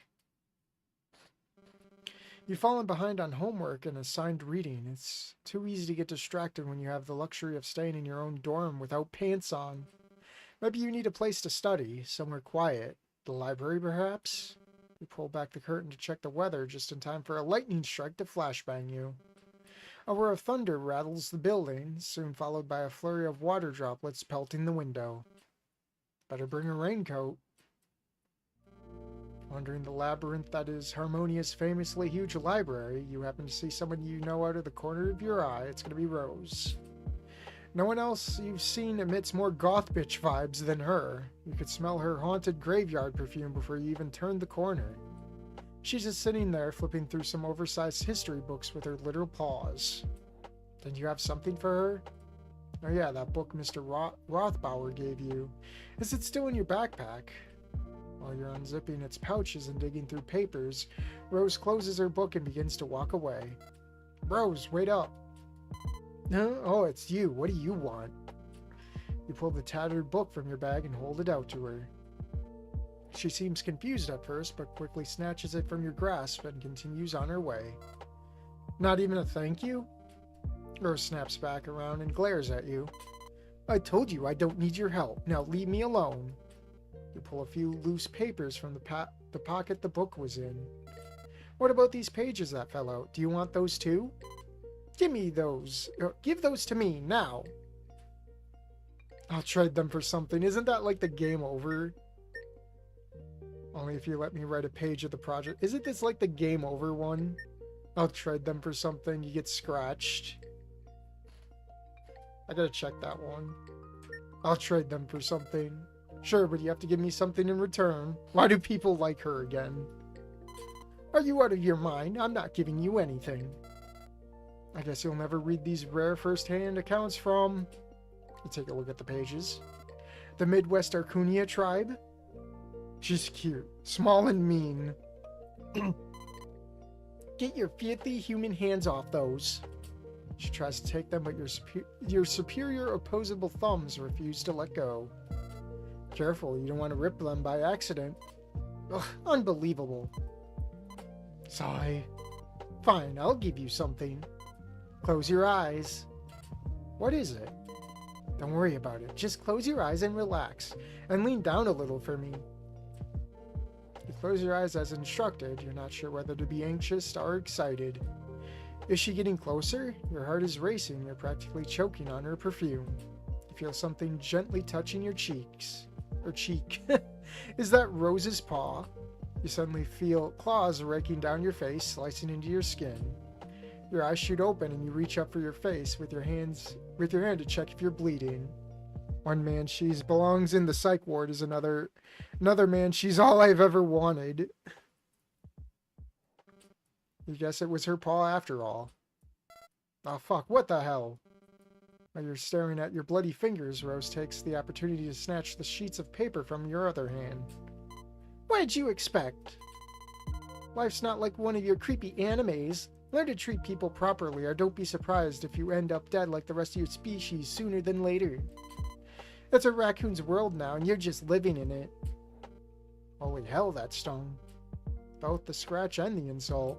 She better not have given you rabies just now. You walk away in shame to the restroom to clean yourself up. After cleaning the blood off your cheek, you find a table to sit on and crack open some books. What should you study? Okay, I thought it was like a game over scene. Alright. Well, be nice. Only if you let me write a page of the project. Turns out the psych ward and me have the same taste in women. You might end up regretting this later, but you feel bad for making Rose do all the work. You have to at least put in a minimal effort. You can have them only if you let me write a page of the project. Not gonna happen. I guess you'll never read these rare first-hand accounts from the Midwest Arcunia tribe. Get your filthy human hands off those. She tries to take them, but your superior opposable thumbs are based. Careful, you don't want to rip them by accident. Oh, fine. 1 page, that's it. You let go of the papers with a smirk on your face. Deal. You're a dangerous specimen of human that needs to be studied, my dude. Rose snatches the pages and turns away from you. What the hell is this? Rose throws the papers right back in your face. Crude doodles and barely legible class notes drift past your eyes on their way to the floor. Oops, I guess those weren't the pages that fell out of the book after all. Just my history notes. Ah, go to hell. That went well. You find a table to sit at and crack open some books. What should you study? We're gonna lock in with Claire. We're on page 4 already of saves. You pick up your French textbook and practice some lessons. Without the distractions in place, you feel like you learn more than you normally do. On your way out, a bulletin board catches your eye. What can I say? I'm him. I wouldn't let Rose within 10-foot radius of me, but she is cute. A variety of flashy advertisements, events, and other announcements adorn the wall. Might as well take a quick look and see if anything interesting is coming up soon. Is this the same stuff as, I feel like this is the same stuff as in the demo. Is there any new content in these, or is it the same old from last demo?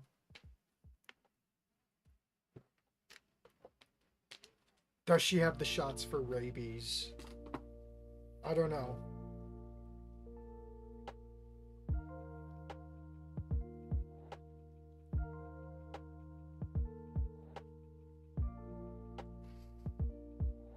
Well, that's happening. I can refresh YouTube. 22. Very nice. It's the same old stuff. So yeah, if anyone wants to read this, they can download the game themselves or check out the previous VODs, because I've already been here. That's enough reading for one day. You've got places to do and things to be. Is this where we get caught out with Rose and that one fortune teller? Nope. The following day. Yeah, so I'm like, fuck you, and oh, hi, Rory. Gunnar started following you after class and telling you frat boy stories until you came across Rory sitting on the grass working on something on his laptop. Ah, seems you startled him. Oh, it's just you. It's funny. Is it? Well, no, he's a ram, not a goat, but it'd be funny if he like just froze up and then fell over. I was really deep into some spaghetti code and then so focused on it I didn't see you there. Bro, you are always on your laptop fiddling with some command line shit. Why don't you ever, I don't know, live your life? This is my life. That's so sad. Porcupine, we gotta intervene. I can't stand to see my roommate like this. What do you suppose we do? I don't know, how's that saying go? Be a faggot, break the law? I think you mean be gay, do crime. Exactly, let's commit a crime. No homo. Why would I want to do that? Because it'll be fun. Back me up, Porcupine. We should commit a crime. Maybe we shouldn't become criminals. Maybe we could just do something legal. Where's the fun in that? You guys are so boring. Hey, I'm sure we can find a fun crime to commit. Oh, what's a good crime? It has to be victimless like piracy. Bro, have you seen what Somali pirates do? No, I mean like downloading movies for free. Is there any other way to download them? Can we please not do some made-up digital crime? The whole point of this is to get away from that nerdy stuff. Okay, tough guy, what are your ideas?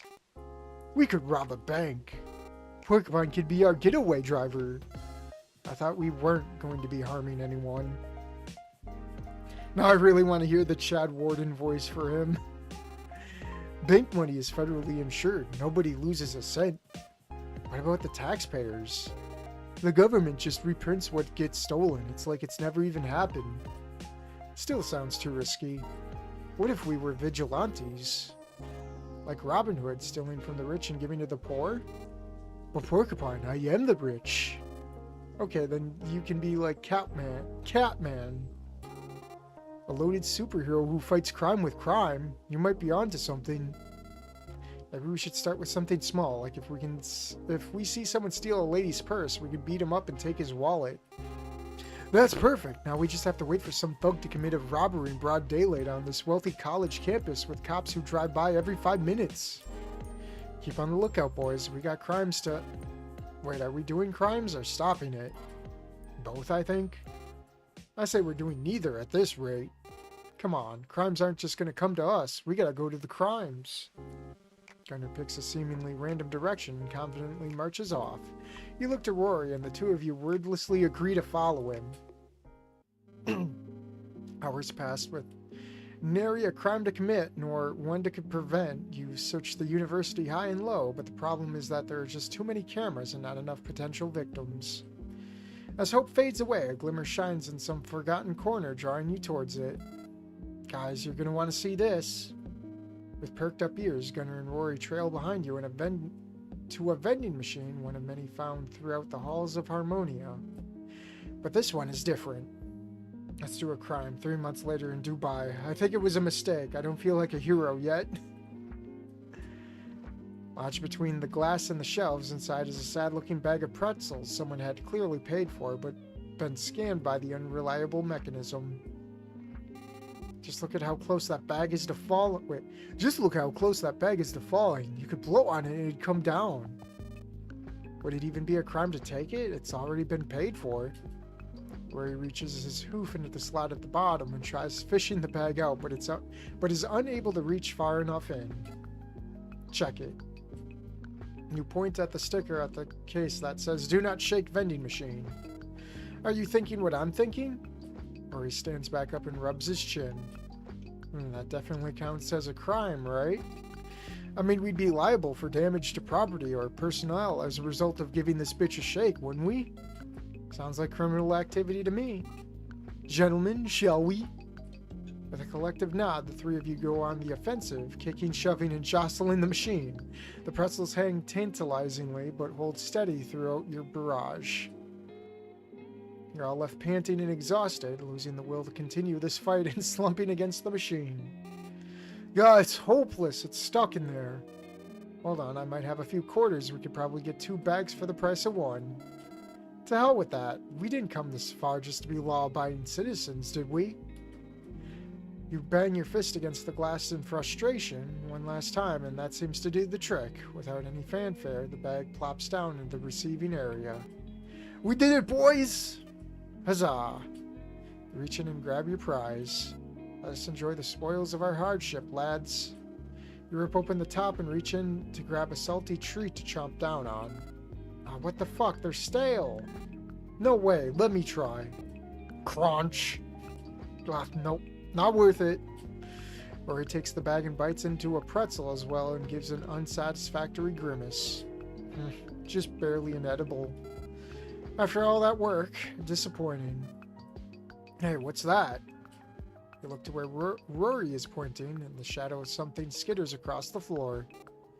Is that a rat?